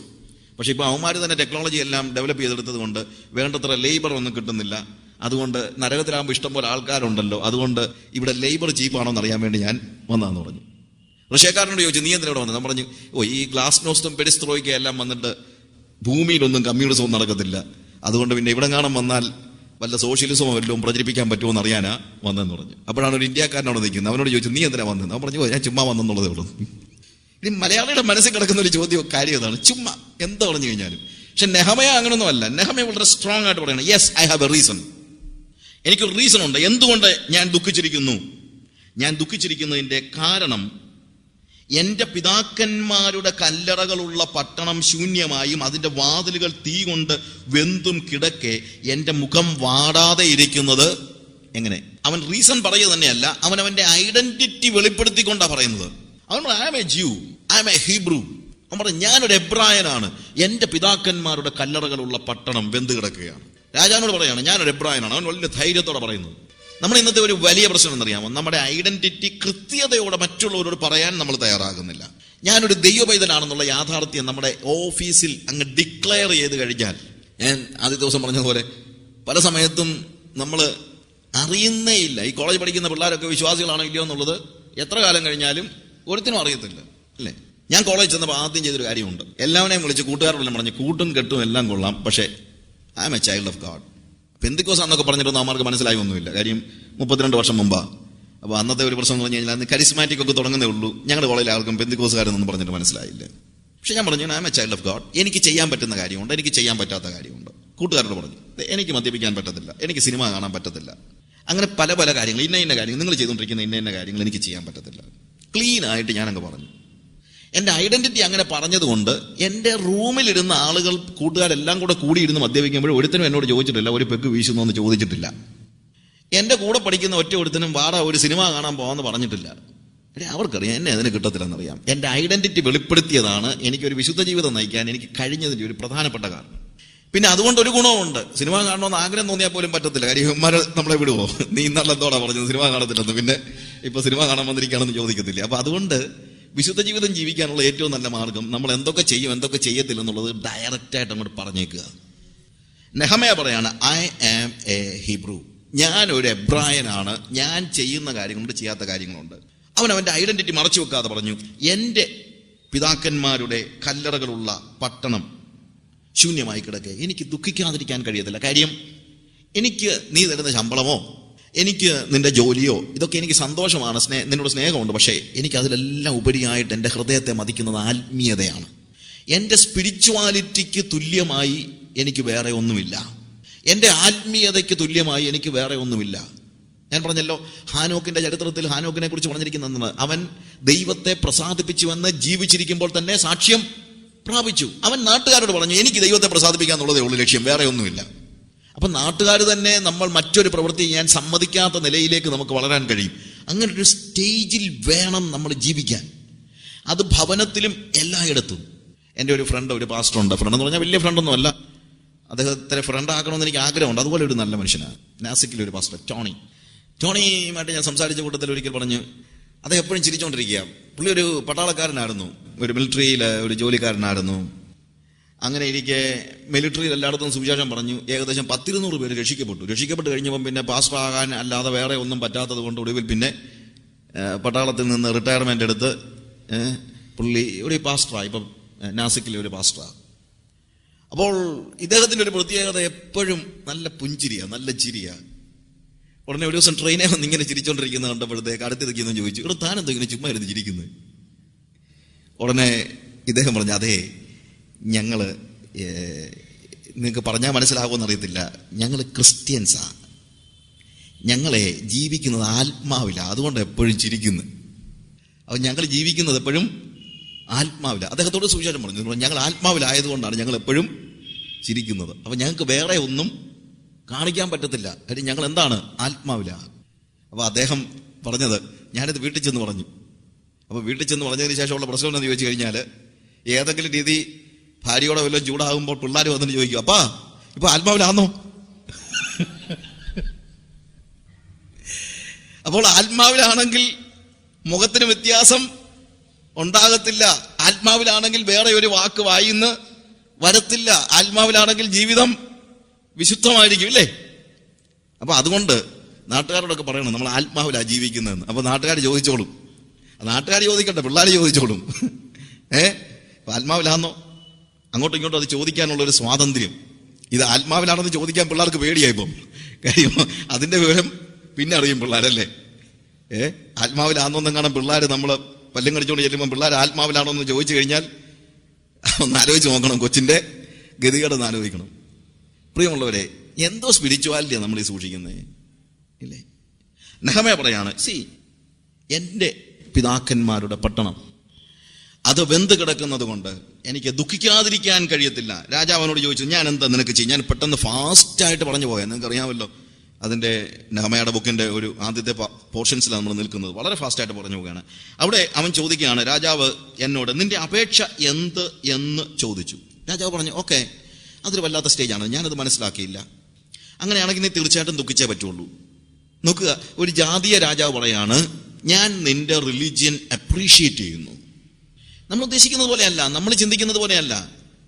മറ്റുള്ളവർ നമ്മുടെ റിലീജിയൻ അക്സെപ്റ്റ് ചെയ്യത്തില്ലെന്നോ അപ്രീഷിയേറ്റ് ചെയ്തില്ലെന്നോ അർത്ഥമൊന്നുമില്ല. അവർ വിശ്വസിച്ചില്ലെങ്കിലും നമ്മുടെ നല്ലൊരു ശതമാനം ആളുകളും നമ്മുടെ വിശ്വാസം, ആ വിശ്വാസം അവർക്കില്ലെങ്കിലും ഹൃദയത്തിന്റെ ഉള്ളിൽ അവരെന്ത് ചെയ്യുന്നുണ്ട്? അതിനെ അവിടെ ബഹുമാനിക്കുന്നുണ്ട്, അപ്രീഷിയേറ്റ് ചെയ്യുന്നുണ്ട്. ഞാൻ ഒരിക്കലും ഒരാളുടെ സ്റ്റോറി, കപ്പലിൽ വർക്ക് ചെയ്തുകൊണ്ടിരുന്ന ഒരാളുടെ സ്റ്റോറി ഞാൻ കേട്ടിട്ടുണ്ട്. അദ്ദേഹം വളരെ നല്ലൊരു വിശ്വാസിയാണ്. പക്ഷേ ഈ കപ്പലിലൊരു ബൗണ്ടി പരിപാടി ആയതുകൊണ്ട് ഈ കപ്പലിൽ പലപ്പോഴും അതിൻ്റെ സ്ക്രൂ ഒക്കെ, നട്ടോ ബോൾട്ടോ സ്ക്രൂ ഒക്കെ, എസ്പെഷ്യലി സ്ക്രൂ ഒക്കെ ഊരി കളഞ്ഞു കഴിഞ്ഞാൽ അവരത് സൂക്ഷിക്കത്തൊന്നുമില്ല, അനദർ സ്ക്രൂ അവരിതിങ്ങനെ ചെയ്തു പോകുകയാണ്. അപ്പൊ ഈ പണിയൊക്കെ ചെയ്തുകൊണ്ടിരിക്കുന്ന ആളാണ്. പക്ഷെ ഈ സ്ക്രൂ ബ്രാസാ. അപ്പൊ അതുകൊണ്ട് ഈ ഊരിക്കളയുന്ന സ്ക്രൂ ഒന്നും ആരും ശ്രദ്ധിക്കുന്നില്ല, അതൊരു വിഷയമല്ല. പക്ഷേ ഇദ്ദേഹം ഇതെല്ലാം കൊണ്ടുപോയി കളക്ട് ചെയ്ത് എന്ത് ചെയ്യുമായിരുന്നു? പുറത്ത് കൊണ്ടുപോയി വിൽക്കുമായിരുന്നു. അത് തെറ്റല്ലെന്ന് പറഞ്ഞു കഴിഞ്ഞാൽ അത് കപ്പലിൽ അല്ലെങ്കിൽ വെറുതെ കളയത്തേ ഉള്ളൂ. അതുകൊണ്ട് വേസ്റ്റ് അതൊരു തെറ്റായിട്ട് തോന്നിയിട്ടില്ല. പക്ഷെ ഒരു ദിവസം ഇവൻ പ്രാർത്ഥിച്ചുകൊണ്ടിരുന്നപ്പോൾ ദൈവാത്മാവ് ചോദിച്ചു, എടാ, നീ ഒരിക്കലെങ്കിലും നിന്റെ ബോസിനോട് ചോദിച്ചിട്ടുണ്ടോ ഞാനിത് എടുത്തോട്ടെ എന്ന് ചോദിച്ചിട്ടുണ്ടോ? എന്നോട് ഞാൻ, കർത്താവേ, അതിപ്പം വെറുതെ കളയുന്നില്ലേ? വെറുതെ കളയുന്നതാണെങ്കിലും നിന്റെ അല്ലല്ലോ, നീ കൊണ്ടുപോകുന്നതിന് പ്രശ്നമൊന്നുമില്ല. പക്ഷെ നീ ഒന്ന് ചോദിച്ചിട്ടുണ്ടോ ബോസിനോട്? നീ ചെയ്ത് തെറ്റല്ലേ? ഇവന്റെ മനസ്സിലൊരു വലിയൊരു ടെൻഷനായി. അപ്പം പറഞ്ഞു, അതുകൊണ്ട് കർത്താവ്, ഞാൻ ഇനി എന്താ ചെയ്യേണ്ടത്? നീ എന്ന് ബോസിനോട് പറ, ഇത്രയും നാൾ നീ ഇത് പുറത്ത് കൊണ്ടുപോകാരെന്നുള്ള ചെന്ന് പറ, മോട്ടിച്ചോണ്ടിരിക്കുകയാണെന്നുള്ള പറ. ഞാൻ പറഞ്ഞു, കർത്താവേ, എൻ്റെ പ്രശ്നമല്ല, ഞാൻ വേണമെങ്കിൽ പോയി പറയാം. പക്ഷെ ഞാൻ പോയി പറഞ്ഞാൽ ഉടനെ അവൻ ചോദിക്കും, ആഹാ, നീ ഇതാണോടാ വലിയ ബെന്തിക്കോസ്? അപ്പൊ ഇത്രയും നാൾ നീ മോട്ടിച്ചോണ്ടിരിക്കുകയായിരുന്നു, എന്നിട്ടാണോ എന്നെ നന്നാക്കാൻ വന്നതെന്ന് ചോദിക്കും. അത് നിന്റെ നാമത്തിന് അപമാനമല്ലയോ? നമുക്കൊക്കെ ഉള്ള വലിയൊരു പ്രശ്നം എന്താ? നമ്മുടെ പ്രശ്നമല്ല, ദൈവത്തിന്റെ നാമത്തിന് അപമാനമല്ലേ? കർത്താവ് പറഞ്ഞു, എൻ്റെ നാമത്തിന്റെ കാര്യമൊക്കെ ഞാൻ നോക്കിക്കോളാം, നീ അതൊന്നും വിഷമിക്കേണ്ട, നീ ഒന്ന് പോയി ചോദിയില്ലേ, നീ ഒന്ന് ചെന്ന് പറ. ഇവൻ മടിച്ച് ചെന്നിട്ട് ബോസിനോട് പറഞ്ഞു, ഇങ്ങനെയുള്ള ഒരു കാര്യം ഞാൻ ചെയ്യുന്നുണ്ടായിരുന്നു, പക്ഷെ ഞാൻ പ്രാർത്ഥിച്ചപ്പോൾ തെറ്റാണെന്ന് എനിക്ക് ബോധ്യമായി, അതുകൊണ്ട് ഞാൻ അങ്ങയോട് ഈ കാര്യം പറയാൻ വേണ്ടി വന്നാണെന്ന് പറഞ്ഞു. നിങ്ങൾക്കറിയാം ബോസ് പറഞ്ഞ കാര്യം? ബോസ് പറഞ്ഞത്, ഇത്ര ചെറിയ കാര്യങ്ങളിലും വിശ്വസ്തരാകാൻ ആവശ്യപ്പെടുന്ന ഒരു ദൈവമാണ് നിന്റെ ദൈവമെങ്കിൽ നിന്റെ റിലീജിയൻ ഒരു റിയൽ റിലീജിയൻ ആണെന്ന് ഞാൻ മനസ്സിലാക്കുന്നു. നോക്കുക, ഇത്ര ചെറിയ കാര്യങ്ങളിലും വിശ്വസ്തനാകാൻ നിന്റെ ദൈവം നിന്നോട് ആവശ്യപ്പെടുന്നെങ്കിൽ I appreciate that religion. Hallelujah. അതുകൊണ്ടാണ് ഞാൻ പറഞ്ഞത്, ഇവിടെ രാജാവ് അവനോട് അവന്റെ ഈ ദുഃഖത്തെ അവൻ പറഞ്ഞു, എനിക്ക് എൻ്റെ ആത്മീയതയാണ് എനിക്ക് വലുത്, എൻ്റെ റിലീജിയനാണ് എനിക്ക് വലുത്, എനിക്ക് രാജകൊട്ടാരത്തിലെ സുഖ സൗകര്യങ്ങളല്ല, സമ്പത്തല്ല എന്ന് പറഞ്ഞപ്പോഴത്തേക്ക് രാജാവ് അവനോട് കോപിക്കുകയല്ല, അവൻ പറഞ്ഞു, that's great, I appreciate that, നല്ല കാര്യം, ഓക്കെ, നിനക്ക് എന്ത് ചെയ്യാൻ പറ്റും, അല്ലെങ്കിൽ ഞാൻ എന്ത് ചെയ്യണം? അവൻ എന്ത് ചെയ്യുന്നറിയാമോ? ഉടനെ തന്നെ അവൻ പ്രാർത്ഥിച്ചു. അവിടെ എഴുതിയിരിക്കുകയാണ്, എന്താ? ഉടനെ ഞാൻ സ്വർഗത്തിലെ ദൈവത്തോട് പ്രാർത്ഥിച്ചിട്ട് രാജാവിനോട്. നോക്കുക, ഒരു instant prayer. Nehemiah was a man of prayer, ഇല്ലേ? നെഹമയയെ കുറിച്ച് പറയുമ്പോൾ മതിൽ പണിതെന്നുള്ളതിനേക്കാൾ പ്രധാനപ്പെട്ട കാര്യമാണ്, he was a man of prayer. പലപ്പോഴും മതിൽ പണിയുടെ ആ എംഫസിസ് നമ്മൾ കൊടുക്കുന്നത് കൊണ്ട് നെഹമയാവിന്റെ പ്രാർത്ഥനാ ജീവിതത്തെക്കുറിച്ച് നമ്മൾ പലപ്പോഴും ആലോചിക്കുന്നില്ല. പക്ഷെ അവിടെ എഴുതിയിരിക്കുന്നത്, രാവും പകലും നിന്റെ സന്നിധിയിൽ പ്രാർത്ഥിക്കുന്ന എന്റെ അപേക്ഷ എന്ന് പറയുന്നത്. That means he was praying day and night. അതിന്റെ ഇവിടെ പ്രാർത്ഥന ഒരു സന്ദർഭത്തിലേക്ക് അവൻ രാജാവ് ചോദിച്ചപ്പോൾ പെട്ടെന്ന് ഇൻസ്റ്റന്റ് ആയിട്ട് അവൻ he was praying without ceasing. കർത്താവ് പറഞ്ഞു, ഇടവിടാതെ പ്രാർത്ഥിപ്പീൻ, ഇല്ലേ? എപ്പോഴും അവൻ പ്രാർത്ഥനയുടെ ഒരു അന്തരീക്ഷത്തിലാണ്. അതിനുവേണ്ടി അവനൊരു പ്രത്യേക അന്തരീക്ഷം നോക്കുന്നില്ല, എപ്പോഴും പ്രാർത്ഥനയാണ്. ബെന്നി പ്രസാദ് എന്ന് പറയുന്ന ഒരു മ്യൂസീഷ്യനുണ്ട്. അവനൊരിക്കൽ ഇങ്ങനെ ഒരു കാര്യങ്ങൾ ഷെയർ ചെയ്തപ്പോഴത്തേക്ക് പറഞ്ഞൊരു കാര്യമുണ്ട്. ഒരിക്കൽ സിംഗപ്പൂരിലുണ്ടായിരുന്ന സമയത്ത് സിംഗപ്പൂരിൻ്റെ പ്രസിഡന്റ് അവൻ നന്നായിട്ട് ഗിറ്റാർ വായിക്കുന്ന, ഈസ്റ്റേൺ രീതിയിൽ ഗിറ്റാർ വായിക്കുന്ന ഒരു ദേവദാസനാണ്. അപ്പം ബെന്നി ഇത് വായിച്ച് കണ്ടപ്പോഴത്തേക്ക് ഇയാൾ വിരുണ്ടുപോയി. കാര്യം ഈസ്റ്റേൺ വേയിൽ ഇത് വായിക്കുന്ന അത്ര അയാൾ കേട്ടിട്ടേ ഇല്ല. അത് ഹീസ് യുണീക്ക്, വേൾഡ് വൈഡായിട്ട് പോകുന്ന ഒരു യാത്ര ചെയ്യുന്ന ആളാണ്. എന്നാൽ ബെന്നിക്ക് വലിയൊരു ആഗ്രഹം ഉണ്ടായി, ഈ പ്രസിഡന്റ് കൂടെ നിന്നൊരു ഫോട്ടോ എടുക്കണമെന്ന് വലിയൊരു ആഗ്രഹം. അവൻ പറഞ്ഞ, കർത്താവേ, എനിക്കറിയത്തില്ല, ഒരു കൺട്രിയുടെ പ്രസിഡന്റ് അല്ലേ, ഇപ്പം ഞാൻ ചെന്നൊരു ഫോട്ടോ എടുക്കട്ടെ എന്ന് ചോദിക്കാൻ വല്ലതും പറ്റുമോ? എന്നാലും എനിക്കൊരു ആഗ്രഹമുണ്ട് എന്നൊന്ന് പ്രാർത്ഥിച്ചു. ഇങ്ങനെ പ്രാർത്ഥിച്ച് പാട്ട് പാടി കഴിഞ്ഞപ്പോഴത്തേക്ക് പ്രസിഡന്റ് വന്നിട്ട് പറഞ്ഞു, I would like to take a photograph with you. ഞാൻ നിന്റെ കൂടെ നിന്നൊരു ഫോട്ടോ എടുക്കാൻ ആഗ്രഹിക്കുന്നെന്ന് അയാൾ വന്ന് പറഞ്ഞു, പ്രസിഡന്റ്. അപ്പൊ ഇൻസ്റ്റന്റ് ആയിട്ട് പ്രാർത്ഥിക്കുക. ഇൻസ്റ്റന്റ് ആയിട്ട് പ്രാർത്ഥിക്കണമെങ്കിൽ അന്തരീക്ഷത്തിന് വേണ്ടി നോക്കി നിൽക്കാനൊന്നും പറ്റത്തില്ല. ഒരു സ്പ്ലിറ്റ് സെക്കൻഡിൽ ദൈവസാന്നിധ്യത്തിലേക്ക് വരാൻ കഴിയുന്നവനാണ് ശരിയായിട്ടുള്ള ആത്മീയൻ. ഒരു നിമിഷാർത്ഥത്തിൽ ദൈവസാന്നിധ്യത്തിലേക്ക് വരാൻ കഴിയുന്നവൻ. ഇൻസ്റ്റന്റ് ആയിട്ട് നമ്മൾ ഇടവിടാതെ പ്രാർത്ഥിക്കുക. ഞാൻ പല സമയത്തും ആളുകൾ ചോദിക്കും, അതെങ്ങനെ എപ്പോഴും ഇങ്ങനെ പ്രാർത്ഥിക്കാൻ പറ്റുന്നത്? നമ്മൾ എന്തോ വിഷയമാണ് പ്രാർത്ഥിക്കുന്നത്? ചിലപ്പോൾ ആളുകൾ ഇങ്ങനെ പറയുന്നത്, ബ്രദറെ, വിഷയമെല്ലാം ഉണ്ടേ പറയണം കേട്ടോ, ഞാനിങ്ങനെ പ്രാർത്ഥിക്കാൻ ഇരുന്നിട്ട് തികയുന്നില്ല വിഷയം, ഇല്ലേ? കാര്യം 1 മണിക്കൂർ പ്രാർത്ഥിക്കാമെന്ന് ഞാനങ്ങ് ദൈവസന്നിധിയിൽ തീരുമാനം എടുത്തു കഴിഞ്ഞു, 3/4 മണിക്കൂർ പോലും പ്രാർത്ഥിക്കാനുള്ള സാധനം കയ്യിൽ ഇല്ല. ഇതൊക്കെ നമുക്കെല്ലാം ഉള്ള പ്രശ്നമാണ്. 3/4 മണിക്കൂർ ആയെന്ന് വെച്ച് നോക്കുമ്പോഴാണ് 7 മിനിറ്റേ ആയുള്ളൂ മനസ്സിലാകുന്നത്. പ്രാർത്ഥിക്കുമ്പോൾ മാത്രമാണ് നമുക്ക് ടൈം ഒരിക്കലും, ഇല്ലേ? 1 മണിക്കൂർ ആയി കാണും ഞാൻ പ്രാർത്ഥിക്കാൻ എടുത്തെന്ന് പറഞ്ഞത്, വാച്ചേ നോക്കുമ്പോൾ എത്ര ആയിട്ടുള്ളൂ? 7 മിനിറ്റേ ആയിട്ടുള്ളൂ. പിന്നെന്തോ ഇനിയിപ്പോൾ പ്രാർത്ഥിക്കുന്നത്? ഇതൊക്കെ നമ്മുടെ വലിയ പ്രശ്നമാണ്. പ്രാർത്ഥനയ്ക്ക് വിഷയമില്ലെന്നുള്ളതാണ് നമ്മുടെ ഇന്നത്തെ വിഷയം, ഇല്ലേ? പക്ഷെ പ്രാർത്ഥിക്കാൻ വേണ്ടി അങ്ങനെയൊന്നുമുള്ള പ്രത്യേക വിഷയങ്ങളൊന്നും വേണ്ട. You can pray over people, you can pray over places. ഞാൻ പ്രാക്ടീസ് ചെയ്തിട്ടുള്ള പല കാര്യങ്ങളുണ്ട്. ഞാൻ നോർത്ത് ഇന്ത്യ കൂടെ പോകുന്ന പല സമയങ്ങളിലും സ്ഥലങ്ങളെ നോക്കി ഞാൻ പ്രാർത്ഥിക്കാറുണ്ടായിരുന്നു. ഞാൻ ഇപ്പോഴും ഓർക്കുന്നുണ്ട്. Every time when I was coming back from ദമോയിൽ നിന്ന് ഞാൻ മടങ്ങി വരുന്ന സമയത്ത് കുറച്ച് മലയുടെ ഒരു പ്രദേശമുണ്ട്, പത്തരിയ സ്റ്റേഷൻ അടുത്തായിട്ട്. പക്ഷേ ഈ മലകൾ കാണുമ്പോഴെല്ലാം എൻ്റെ മനസ്സിലൊരു വലിയൊരു ബേർഡൻ ഉണ്ടായിട്ട്, കർത്താവ് ഇവിടെ ഒരു ക്രിസ്ത്യാനിയെങ്കിലും കാണുമോ? പോസിബിൾ അല്ല, ഒരു പോസിബിലിറ്റി ഞാൻ കണ്ടില്ല. എനിക്കൊന്നും ചെയ്യാനും പറ്റത്തില്ല, ഇച്ചിരി ദൂരെയുള്ള സ്ഥലമാണ്. അല്ലെങ്കിൽ തന്നെ ഞാൻ എന്ത് ചെയ്യാൻ, എപ്പോഴും ട്രെയിനിൽ പോകുമ്പോൾ മാത്രമേ ഇത് കണ്ടിട്ടുള്ളത്. പക്ഷെ എപ്പോൾ അതിലേ പോയാലും ഞാൻ ആ മലയുടെ മേലെ നേരെ നോക്കി ഞാൻ പ്രാർത്ഥിക്കുമായിരുന്നു, കർത്താവേ നീ ഒരു സുവിശേഷനെങ്കിലും അവിടെ അയക്കണമേ, നീ ഒരു സുവിശേഷൻ അവിടെ അയക്കണമേ എന്ന്. അത്ഭുതമെന്ന് പറയട്ടെ, ഇന്ന് ഞങ്ങളുടെ മിഷന്റെ ഒരു ചർച്ച അവിടെ ഉണ്ട്. ഞാൻ പറഞ്ഞിട്ടോ ആരും പോയതല്ല. ഞാൻ ഈ പ്രാർത്ഥന എൻ്റെ ഒരു സ്വകാര്യ പ്രാർത്ഥനയായിരുന്നു. ഞാൻ എൻ്റെ മിഷനിലെ ഒരു മിഷണറിയോടും അവിടെ പോകാൻ പറഞ്ഞിട്ടില്ല. ഇതിനെക്കുറിച്ച് ഞാൻ ആരോടും ഷെയർ ചെയ്തിട്ടില്ല. പക്ഷേ ദൈവം നമ്മളുടെ പ്രാർത്ഥനകളെ കേൾക്കുന്നുണ്ട്. പ്രേ ഓവർ പീപ്പിൾ. നിങ്ങൾ കാണുന്ന ആളുകൾക്ക് വേണ്ടി ആരെ കണ്ടാലും അയാൾക്ക് വേണ്ടി ഒന്ന് പ്രാർത്ഥിക്കാൻ നിങ്ങൾക്ക് തന്നെ എത്ര വലിയ ബുദ്ധിമുട്ട്. അതാണ് ഇടപെടാതെ പ്രാർത്ഥിക്കാനുള്ള ഏറ്റവും നല്ല മാർഗം. പ്രേ ഓവർ പീപ്പിൾ.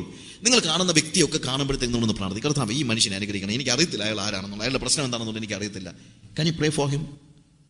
നിങ്ങൾ അടുത്തുള്ള ആളുകൾക്ക് വേണ്ടി, മറ്റുള്ളവർക്ക് വേണ്ടി. അപ്പോൾ വഴക്കുണ്ടാകത്തില്ലല്ലോ ഏറ്റവും കുറഞ്ഞത്, ഇല്ലേ? നമ്മുടെ വണ്ടി ഡ്രൈവ് ചെയ്യുമ്പോൾ നമ്മുടെ കണ്ണിലോട്ട് ഒരുത്തൻ ബ്രൈറ്റായിട്ട് അടച്ചിട്ട് ആകെപ്പാടെ നമ്മൾ വിഷമിച്ച് നിൽക്കുമ്പോൾ, കർത്താവേ അവനെ നീ സഹായിക്കണേ എന്ന് പ്രാർത്ഥിക്കുകയാണെങ്കിൽ പിന്നെ നമ്മുടെ മനസ്സിൽ ദേഷ്യം തോന്നുന്നു? ഇല്ലല്ലോ. റൈറ്റ്?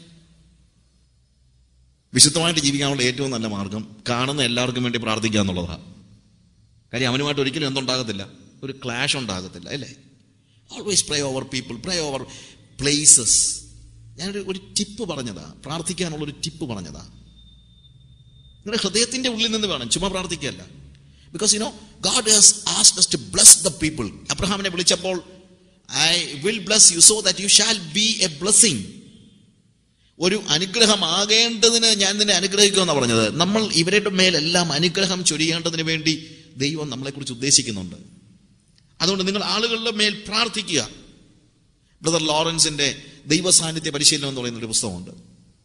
ലോകത്തിലെ ഏറ്റവും കൂടുതൽ വിൽക്കപ്പെട്ട പുസ്തകങ്ങളിൽ ഒന്നാണ് ബ്രദർ ലോറൻസിന്റെ പുസ്തകം.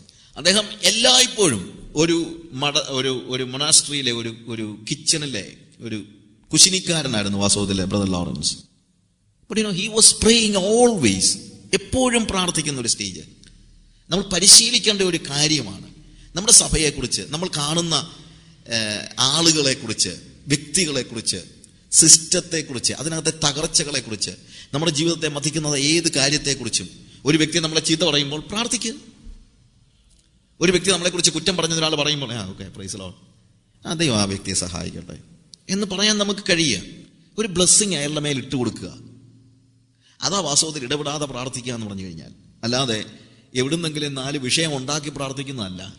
ഞാൻ പറഞ്ഞല്ലോ, ഇന്നലെ പറഞ്ഞതുപോലെ പ്രാർത്ഥന എന്ന് പറയുന്നത് നമ്മുടെ ഹൃദയത്തിന്റെ ഔട്ട്ക്രൈ ആണ്. ഹൃദയത്തിന്റെ ആഴത്തിൽ നിന്ന് എനിക്ക് ഒരു വേദന ഉണ്ടാകുന്നില്ലെങ്കിൽ, ഒരു കൺസേൺ ഉണ്ടാകുന്നില്ലെങ്കിൽ എനിക്ക് പ്രാർത്ഥിക്കാൻ കഴിയത്തില്ല. റൈറ്റ്? ഞാൻ ഒരു രോഗിക്ക് വേണ്ടി പ്രാർത്ഥിക്കണമെങ്കിൽ ആ രോഗിയെക്കുറിച്ചുള്ള വേദന എൻ്റെ മനസ്സിലുണ്ടാകണം. അല്ലാതെ പ്രാർത്ഥിച്ചിട്ട് എന്താ കാര്യം? അല്ലാതെ ഇവിടോട്ട് കൈവച്ച് എന്തോടെ അസുഖം, ശരി, കർത്താവേ ഇവന്റെ യോഗമെല്ലാം മാറണേ, നീ എന്താ അവിടെ നോക്കിയിരിക്കുന്നത് എന്ന് പറയുന്ന പ്രാർത്ഥനയ്ക്കകത്തൊന്നും ഒരർത്ഥവുമില്ല. ഞാൻ ഒരു വ്യക്തിക്ക് വേണ്ടി പ്രാർത്ഥിക്കുകയാണെങ്കിൽ അയാളെക്കുറിച്ചുള്ള വേദന എൻ്റെ ഹൃദയത്തിൽ ഉണ്ടായിരിക്കണം. I should love him, isn't it? സ്നേഹത്തിൽ നിന്നല്ലാതെ എന്ത് ചെയ്താലും അത് ദൈവത്തിന്റെ സന്നിധിയിൽ പോകത്തില്ല എന്നാണ് മനസ്സിലാക്കണം. നമ്മുടെ വാക്കിലൂടെ ഒഴുകി വരുന്ന കാര്യങ്ങളൊന്നും അല്ല ശക്തി എന്ന് പറയുന്നത്, ഹൃദയത്തിൽ നിന്നാണ് ഇത് വരുന്നത്. So Nehemiah was praying. അവൻ പ്രാർത്ഥിക്കുകയായിരുന്നു.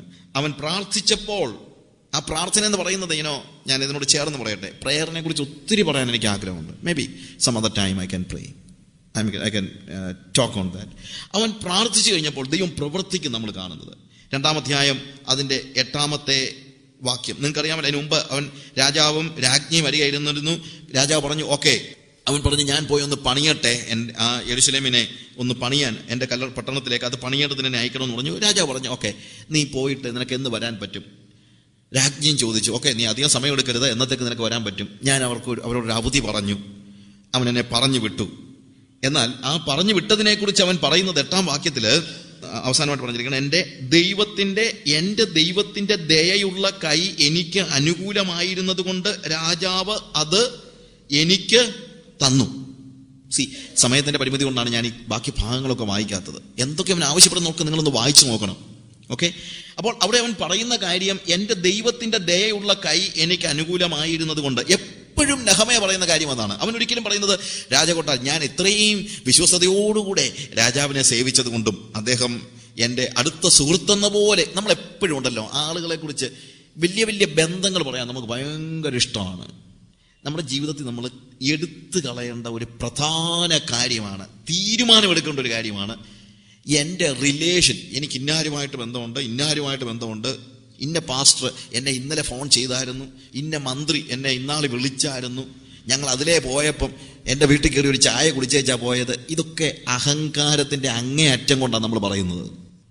അങ്ങനെ പറയുന്ന ആ സ്വഭാവം പൂർണ്ണമായിട്ട് ഉപേക്ഷിച്ചിട്ട് എപ്പോൾ പറഞ്ഞാലും പറയേണ്ടത്, എൻ്റെ ദൈവത്തിൻ്റെ കൈ എനിക്ക് അനുകൂലമായിരുന്നത് കൊണ്ട്. 18-ാം വാക്യത്തിലും അവൻ പറയുമ്പോഴത്തേക്ക് പറയുന്ന കാര്യം എന്നാണ്, എൻ്റെ ദൈവത്തിൻ്റെ കൈ എനിക്ക് അനുകൂലമായിരുന്നത് കൊണ്ട് രാജാവിനോട് കൽപ്പിച്ച വാക്കുകളെ ഞാൻ അറിയിച്ചപ്പോൾ. 20-ാം വാക്യത്തിലും അവൻ പറയുന്നത്, സ്വർഗത്തിലെ ദൈവം ഞങ്ങൾക്ക് കാര്യം സാധിപ്പിച്ചു തരും. രാജകൊട്ടാരത്തിൽ അവൻ്റെ സ്വാധീനമല്ല, രാജാവിനോടുള്ള അവൻ്റെ സൗഹൃദമല്ല, അവനെപ്പോഴും പറയുന്നത് ദൈവത്തിൻ്റെ കൈ എനിക്ക് അനുകൂലമായിരുന്നതുകൊണ്ട്. പ്രിയമുള്ളവരെ, നമുക്ക് വേറെ ഒരു യോഗ്യതയുമില്ല. നമ്മൾ ഒരു ആത്മീകന്റെ ജീവിതത്തിൽ അവൻ എടുത്തു കളയേണ്ട ഏറ്റവും പ്രധാനപ്പെട്ട കാര്യം എന്ന് പറയുന്നത് അഹങ്കാരമാണ്. നമ്മളെക്കുറിച്ച് പറയുന്ന സകല വാക്കുകളും അഹങ്കാരത്തിന്റെ വാക്കുകളാണ്. ദൈവത്തിന്റെ കരുണയല്ലാതെ വേറെ ഒന്നും നമുക്ക് അനുഭവിക്കാനായിട്ടില്ല എന്നുള്ളത് നമ്മൾ തിരിച്ചറിയണം. 10-ാം വാക്യത്തിൽ നമ്മൾ കാണുന്നത്, ഹേരോന്യനായ സൻബല്ലത്തും അമ്മോന്യനായ ദാസൻ തോബിയാവും ഇത് കേട്ടപ്പോൾ. അവിടെ എഴുതിയിരിക്കുന്നു, ഇങ്ങനെ ഞാൻ നദിക്കക്കരെ ദേശാധിപതിമാരുടെ അടുക്കൽ ചെന്ന് രാജാവിന്റെ എഴുത്ത് അവർക്ക് കൊടുത്തു. രാജാവും പടനായകന്മാരും കുതിരച്ചേവരും എന്നോടുകൂടെ എൻ്റെ കൂടെ അയച്ചിരുന്നു. അവൻ രാജാവ്, ഞാൻ പറഞ്ഞല്ലോ, രാജാവ് ഇവന്റെ കൂടെ പോകാൻ വലിയ ഒരു ബറ്റാലിയനെ അയച്ചിരിക്കുകയാണ്. And he is going to Jerusalem as its governor. അവനെ പറഞ്ഞു വിടുന്നത് അവിടുത്തെ ദേശാധിപതിയായിട്ടാണ് എന്ന് തന്നെയല്ല, പോകുന്ന വഴിക്ക് അവിടെ മതിൽ പണിയാനും അതുപോലെ ദേവാലയത്തിന്റെ വാതിലുകൾ പണിയാനും ആവശ്യമായ മരങ്ങളും മറ്റുള്ള എല്ലാ കാര്യങ്ങളും ഇവൻ ഇഷ്ടം പോലെ കൊടുക്കാൻ രാജാവ് എന്ത് ചെയ്തിട്ടുണ്ട്? ലെറ്റർ എഴുതി കൊടുത്തിട്ടുണ്ട്. അങ്ങനെ വലിയ സന്നാഹങ്ങളോടുകൂടെ അവൻ പോകുമ്പോഴും അവന്റെ മനസ്സിൽ ഇതെല്ലാം സാധിച്ചത് എന്താണെന്ന് പറയുന്നത്, എൻ്റെ ദൈവത്തിന്റെ കൈ എനിക്ക് അനുകൂലമായിരുന്നത് കൊണ്ട്. പ്രിയമുള്ളവരെ, ജീവിതത്തിൽ വേറെ ഒരു വാക്ക് നമ്മുടെ നാവിൽ നിന്ന് വരാതിരിക്കാൻ ശ്രദ്ധിക്കണം. ഒരു കാരണവശാലും നമ്മുടെ വിദ്യാഭ്യാസത്തിന്റെ കാര്യമോ നമ്മളുടെ അറിവിന്റെ കാര്യമോ എൻ്റെ വചനപരിജ്ഞാനത്തിന്റെ കാര്യമോ സംസാരിക്കുമ്പോൾ നമ്മൾ നമ്മളെ തന്നെ ഉയർത്തുകയാണെന്നുള്ളത് മറന്നു പോകരുത്. 2-ാം അധ്യായത്തിന്റെ 10-ാം വാക്യത്തിൽ അവൻ അവിടെ ചെന്നത് എന്ന് പറഞ്ഞപ്പോൾ, ഹേരോന്യനായ സൻബല്ലത്തും അമ്മോന്യനായ ദാസൻ തോബിയാവും ഇത് കേട്ടപ്പോൾ, ഇസ്രായേൽ മക്കൾക്ക് ഗുണം ചെയ്യുവാൻ ഒരു ആൾ വന്നത് അവർക്ക് ഏറ്റവും അനിഷ്ടമായി.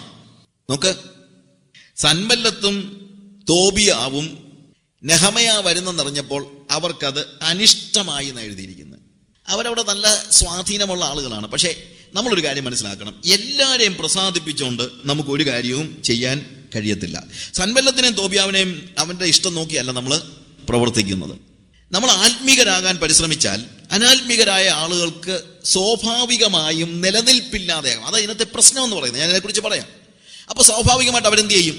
നമ്മളുടെ വരവ് അവർക്ക് ഇഷ്ടപ്പെടത്തില്ല എന്നുള്ളത് ശരിയായ ഒരു കാര്യമാണ്. എല്ലാവരെയും പ്രസാദിപ്പിക്കാൻ പരിശ്രമിക്കുന്നവരുണ്ടായിരിക്കും, പക്ഷേ അവർക്ക് ദൈവത്തെ പ്രസാദിപ്പിക്കാൻ സാധിക്കുകയില്ല എന്നുള്ളത് ഒരു യാഥാർത്ഥ്യമാണ്. കുറച്ച് കഴിയുമ്പോൾ ഇവർ ആരെയൊക്കെ പ്രസാദിപ്പിക്കാൻ നോക്കിയോ അവരെല്ലാവരും ഇവർക്ക് ശത്രുക്കളാവുകയും ചെയ്യും. അതും ഒരു വാസ്തവമാണ്.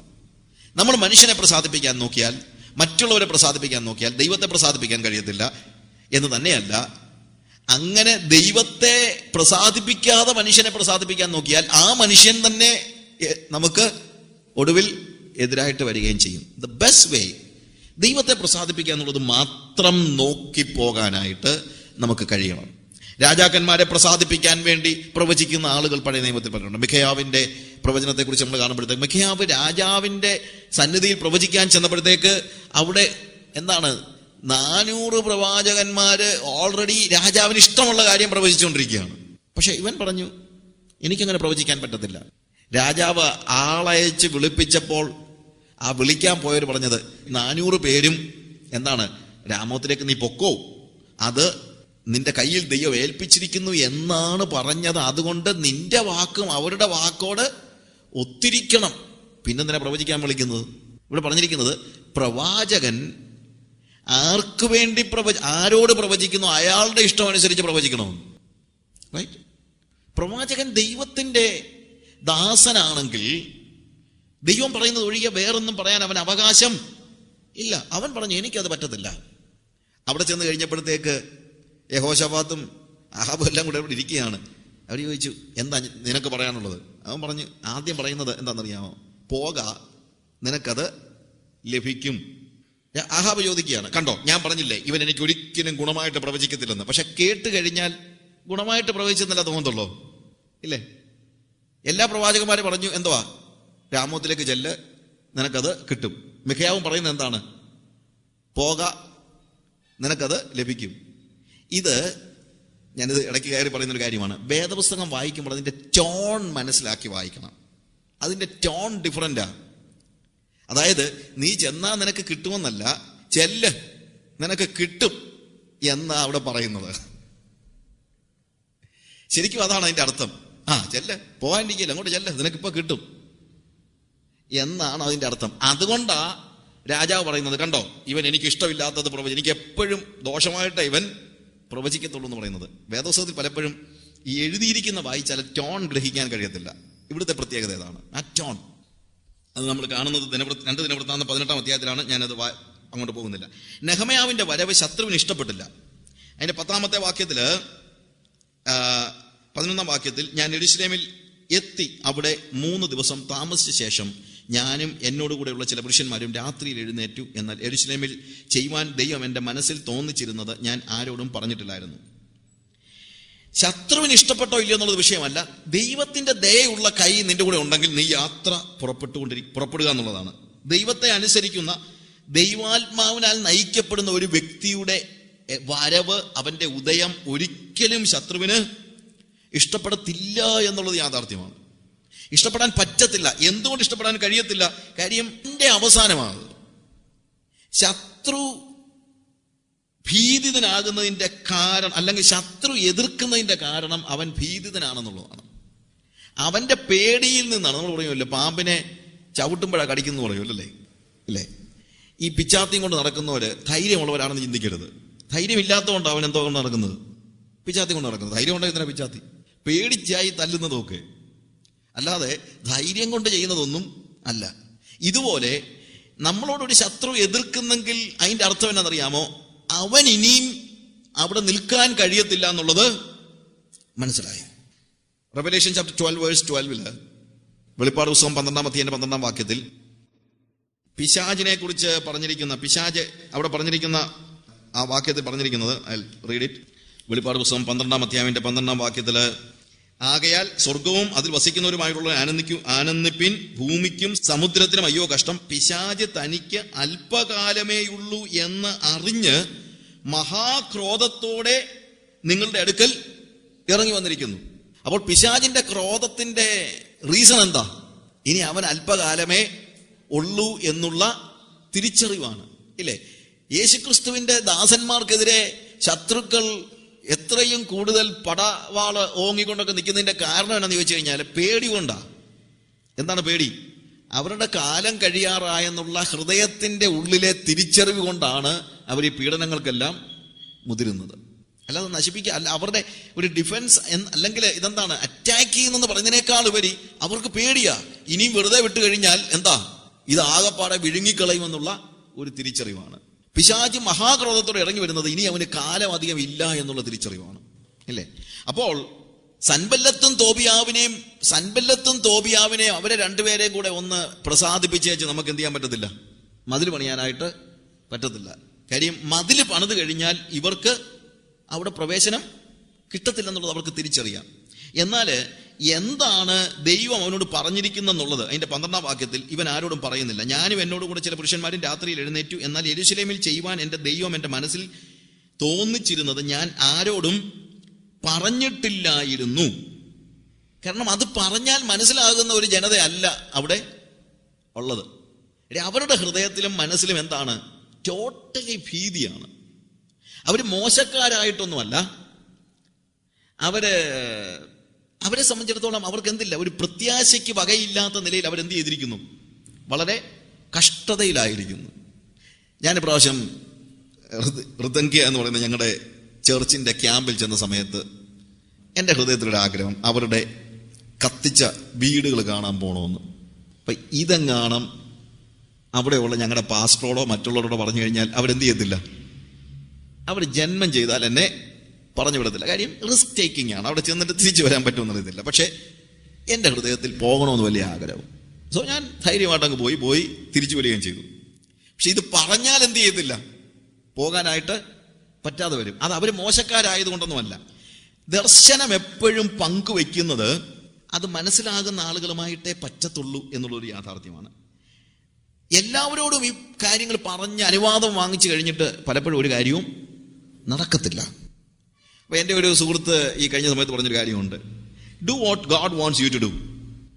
നിന്നോട് ദൈവം എന്നാ ചെയ്യാൻ പറഞ്ഞെന്നുള്ളത് നീ അങ്ങ് ചെയ്യും. പിന്നെ ആരോട് ചോദിച്ചിട്ടാ ചെയ്തത് എന്നൊക്കെ ചോദിച്ചു കഴിഞ്ഞാൽ, അയ്യോ അച്ഛാ ക്ഷമിക്കണം, ഞാൻ നേരത്തെ ചോദിക്കാൻ വിട്ടുപോയെന്നൊക്കെ പറഞ്ഞേക്കുക, ചിരിച്ചേക്കുക, അല്ലാതെ ഞാൻ. പക്ഷെ ചെയ്യാനുള്ളത് നേരത്തെ അങ്ങ് ചെയ്തോണം. അനുവാദം വാങ്ങിച്ചുകൊണ്ടൊരു കാര്യവും ചെയ്യാൻ പറ്റത്തില്ല. പണ്ടൊരു സഹോദരി ഭർത്താവ് അറിയാതെ പോയി സ്നാനപ്പെട്ട് തിരിച്ചു വന്നു കഴിഞ്ഞപ്പോഴത്തേക്ക് ഭയങ്കര ബഹളം. ഉടനെ സഹോദരി പറഞ്ഞെന്ന് പറഞ്ഞേ, അച്ഛാ ഇനി സ്നാനപ്പെടുമ്പോൾ ഞാൻ തീർച്ചയായിട്ടും അച്ഛനോട് പറഞ്ഞിട്ടേ സ്നാനപ്പെടത്തുള്ളൂ. കാര്യം നേരത്തെ പറഞ്ഞു കഴിഞ്ഞാൽ എന്ത് ചെയ്യത്തില്ല, നടക്കത്തില്ല. അപ്പൊ ക്ഷമിക്കണം, ഞാൻ പറയാൻ പറ്റിയില്ല, ഇനിയും സ്നാനപ്പെടുമ്പം അച്ഛനോട് പറഞ്ഞേച്ചേ സ്നാനപ്പെടുത്തുള്ളൂ. ഇപ്പൊ ദർശനം പങ്കുവെക്കുന്നത് എപ്പോഴും ആരോടായിരിക്കണം? അത് പറഞ്ഞാൽ ഗ്രഹിക്കാൻ കഴിയുന്നവരോടായിരിക്കണം. എന്നാൽ അവൻ അതിന്റെ 13 മുതലുള്ള വാക്യങ്ങൾ വായിക്കുമ്പോഴത്തേക്ക് നമ്മളവിടെ കാണുന്നത്, ഞാൻ രാത്രിയിൽ താഴ്വരയിൽ വഴിയായി പെരുമ്പാമ്പുറവെങ്കിലും കുപ്പവാതിൽക്കലും ചെന്നു. യെരൂശലേമിന്റെ മതിലിടിഞ്ഞു കിടക്കുന്നതും വാതിലുകൾ തീവച്ച് ചുട്ടിരിക്കുന്നതും കണ്ടു. പിന്നെ ഞാൻ ഉറവു വാതിൽക്കലേക്കും രാജാവിന്റെ കളത്തിങ്കലേക്കും ചെന്നു. എന്നാൽ ഞാൻ കയറിയിരുന്ന മൃഗത്തിന് കടന്നു പോകാൻ സ്ഥലം പോരായിരുന്നു. രാത്രിയിൽ തന്നെ ഞാൻ തോട്ടിന്റെ അരികെ കൂടെ ചെന്ന് മതിൽ നോക്കിക്കണ്ടു. താഴ്വര വാതിൽ വഴിയായി മടങ്ങിപ്പോന്നു. ഞാൻ എവിടെ പോയി എന്നും എന്ത് ചെയ്തുവെന്നും പ്രമാണികൾ ആരും അറിഞ്ഞില്ല. അന്ന് വരെ ഞാൻ യഹൂദന്മാരോടോ പുരോഹിതന്മാരോടോ പ്രഭുക്കന്മാരോടോ പ്രമാണികളോടോ വേലയെടുക്കുന്ന ശേഷം പേരോടോ ഒന്നും അറിയിച്ചിരുന്നില്ല. ഇവനൊരു വലിയ ദർശനവുമായിട്ട് വന്നതാണ്. പക്ഷെ ആ ദർശനം ഉൾക്കൊള്ളത്തക്ക നിലയിലുള്ള ഒരു ആത്മീക പക്വതയിലേക്ക് പ്രഭുക്കന്മാരുൾപ്പെടെയുള്ള, അല്ലെങ്കിൽ പ്രമാണികളോടോ, അവിടെ പറഞ്ഞിരിക്കുന്നത് എന്ത് ചെയ്യുന്നു, പ്രമാണികളോട് അറിയിച്ചില്ല. ഞാൻ യഹൂദന്മാരോടോ പുരോഹിതന്മാരോടോ പ്രഭുക്കന്മാരോടോ പ്രമാണികളോടോ വേലയെടുക്കുന്ന ശേഷം മനുഷ്യരോടോ ആരോടും പറഞ്ഞില്ല. പറയാതെ തന്നെ അവൻ ദൈവത്തിന്റെ സന്നിധിയിൽ സമയം ചെലവഴിച്ച് അവനത് പോയി കണ്ടു. അവൻ ആ വന്ന രാത്രി തന്നെ പോയി ഇതെല്ലാം കണ്ടു. എന്ത് ചെയ്യണം എന്നുള്ളതിനെ കുറിച്ചുള്ള കൃത്യമായ ഒരു ഒരു ഒരു കാഴ്ചപ്പാട് ദൈവത്തിൽ നിന്ന് പ്രാപിക്കാനായിട്ട്, കർത്താവ് ഞാൻ എന്താ ചെയ്യേണ്ടത്, ആ സ്ഥലമെല്ലാം അവൻ പോയി കണ്ടു, സ്പൈ ഔട്ട് ചെയ്തു, മനസ്സിലാക്കി, കാര്യങ്ങളെല്ലാം മനസ്സിലാക്കി. ആവേശം കൊണ്ട് മാത്രം കാര്യമില്ല. ചിലപ്പോൾ നമ്മുടെ ആവേശം കൊണ്ട് പല കാര്യങ്ങളും ചെയ്യും. ആവേശം കൊണ്ട് ഒത്തിരി സുവിശേഷ വേല ചെയ്യുന്നവരുമുണ്ട്. നമ്മൾ ദൈവം പറഞ്ഞിട്ടോ അല്ലെങ്കിൽ ദൈവികമായ ഒരു കാഴ്ചപ്പാടുണ്ടായിരിക്കില്ലെന്ന് പറയുന്നില്ല, സിൻസിയറായിട്ട് ചെയ്യുന്നതായിരിക്കും.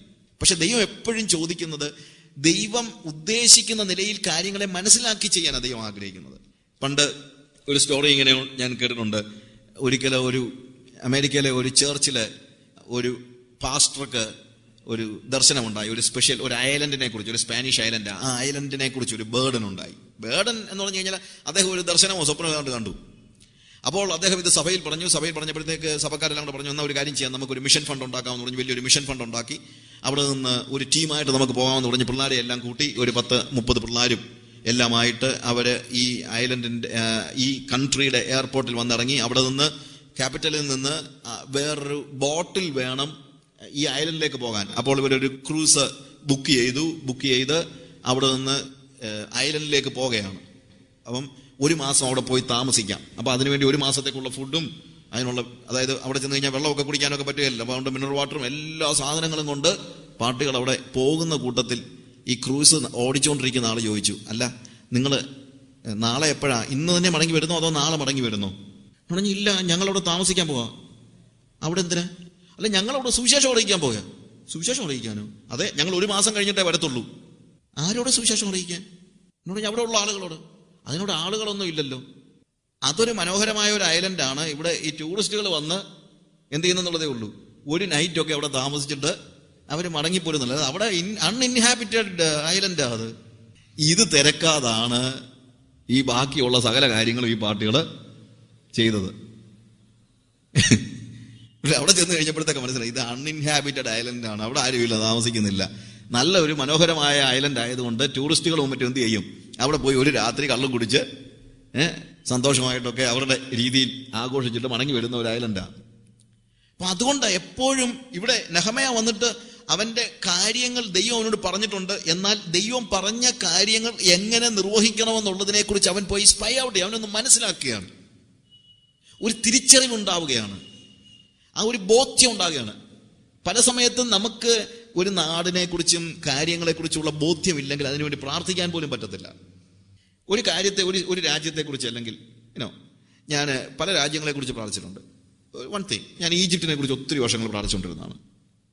പക്ഷെ ഞാൻ ഒരു ദിവസം ഈജിപ്തിൽ പോയി അവിടെ ചെന്നിറങ്ങിയപ്പോൾ എനിക്ക് പരിചയമുള്ള ആരുമില്ല, ഒരു മനുഷ്യനെ അറിയത്തില്ല. ആകെ അറിയാവുന്നത് ബേബിച്ചാൻ്റെ മരുമകനെ മാത്രമേ എനിക്കറിയത്തുള്ളൂ. പക്ഷേ ഞാൻ അവിടെ ചെല്ലുന്ന സമയമായപ്പോഴത്തേക്ക് ബിജു അവിടെ നിന്ന് സൗദി അറേബ്യയ്ക്ക് പോയി. ചെല്ലുന്ന സമയത്ത് സംഹൗ ദർ വാസ് നോബഡി, ഒരാളുമില്ല. ഞാൻ നേരെ എയർപോർട്ടിൽ ചെന്നിറങ്ങി. അവിടെ ചെന്നിറങ്ങി ഒരു ഹോട്ടൽ ബുക്ക് ചെയ്തു, അവിടെ താമസിച്ചു, സുവിശേഷം അറിയിക്കാമെന്നൊക്കെ വെച്ചു. പക്ഷെ അവിടെ ചെന്നപ്പോഴത്തേക്കാണ് മനസ്സിലാകുന്നത് ഇത് പക്കാ കൈറോയിലെങ്ങും ഒരു മനുഷ്യനോട് സുവിശേഷം പറയാൻ പറ്റത്തില്ല. ഞാനവിടെ ദൈവം ഒത്തിരി എന്നെ സഹായിച്ചു എന്നുള്ളത് ശരിയാണ്, പക്ഷെ ഭീതിതമായ ഒരു സ്റ്റേജാണ്. ഞാൻ കുറച്ച് അറബിക് ന്യൂ ടെസ്റ്റമെന്റും ബുക്കുകളും ട്രാക്സും എല്ലാമായിട്ട് ഇറങ്ങുകയാണ്. പക്ഷേ ഇത് പോലീസ് പിടിച്ചു കഴിഞ്ഞാൽ ഞാൻ നേരെ അകത്താ. അപ്പോൾ പിന്നെ എങ്ങനെയാ ചെയ്യുന്നത്? ഏതെങ്കിലും കടയിലൊക്കെ ചെന്നിട്ട് അവിടെ ചെന്ന് പരിചയമൊക്കെ ചിരിച്ചൊക്കെ കാണിച്ച് ഒരു ട്രാക്റ്റോ എന്തെങ്കിലും കൊടുക്കാൻ പറ്റിയാൽ കൊടുക്കും. വണ്ടിയിലൊക്കെ കയറി കഴിഞ്ഞാൽ ഈ വണ്ടിയുടെയൊക്കെ പോക്കറ്റിലൊക്കെ അവിടെ ഇവിടെയൊക്കെ ട്രാക്റ്റുകളൊക്കെ ഇടും. എങ്ങനെ ഒരു ഒളിവ് രാജ്യത്ത് ചെയ്യേണ്ടതുപോലെയാണ് ഞാനവിടെ താമസിച്ച സമയത്ത് ഞാൻ സുവിശേഷ പ്രവർത്തനം ചെയ്തെങ്കിൽ. സുവിശേഷ പ്രവർത്തനം എന്ന് പറഞ്ഞു കഴിഞ്ഞാൽ എനിക്ക് അവരോട് സംസാരിക്കുന്നത് അറബിക്കാണ് സംസാരിക്കുന്നത്, ബേസിക്കലി ഇംഗ്ലീഷ് സംസാരിക്കത്തില്ല. So what I was doing ഭയങ്കര ഒരു കുറ്റവാളിയെ പോലെയോ അല്ലെങ്കിൽ ഒളിച്ചു നടക്കുന്ന ആളെ പോലെയാണ് ഞാൻ അവിടെ ഉണ്ടായിരുന്ന സമയത്ത് മുഴുവൻ. ചുമ്മാ വേണമെങ്കിൽ ജീവിക്കാം, എനിക്ക് ടൂറിസ്റ്റായിട്ട് വേണമെങ്കിൽ ഈജിപ്തിൽ പോയ ഒരു പ്രശ്നമില്ല. പക്ഷേ സുവിശേഷ വേല ചെയ്യണമെങ്കിൽ ശരിക്കും പേടിച്ചാലേ പറ്റുള്ളൂ. പക്ഷെ അതെൻ്റെ ജീവിതത്തിൽ എന്താണ്, ആ സ്ഥലത്തെക്കുറിച്ചുള്ള വലിയ ഒരു ബേർഡൻ തരാനായിട്ട് അതിന് കഴിഞ്ഞു. ഞാൻ ഇവിടെ നിന്ന് പറഞ്ഞാൽ പോലും നിങ്ങൾക്ക് അത് എന്ത് ചെയ്യാൻ പറ്റത്തില്ല, ഫീൽ ചെയ്യാൻ പറ്റത്തില്ല.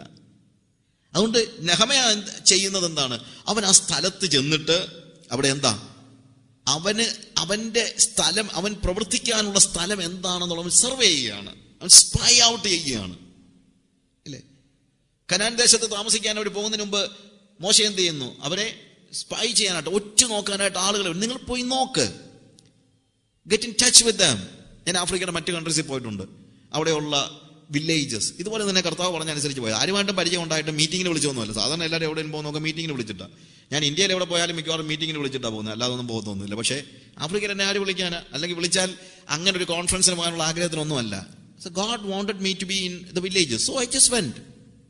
അവിടെ പോയി.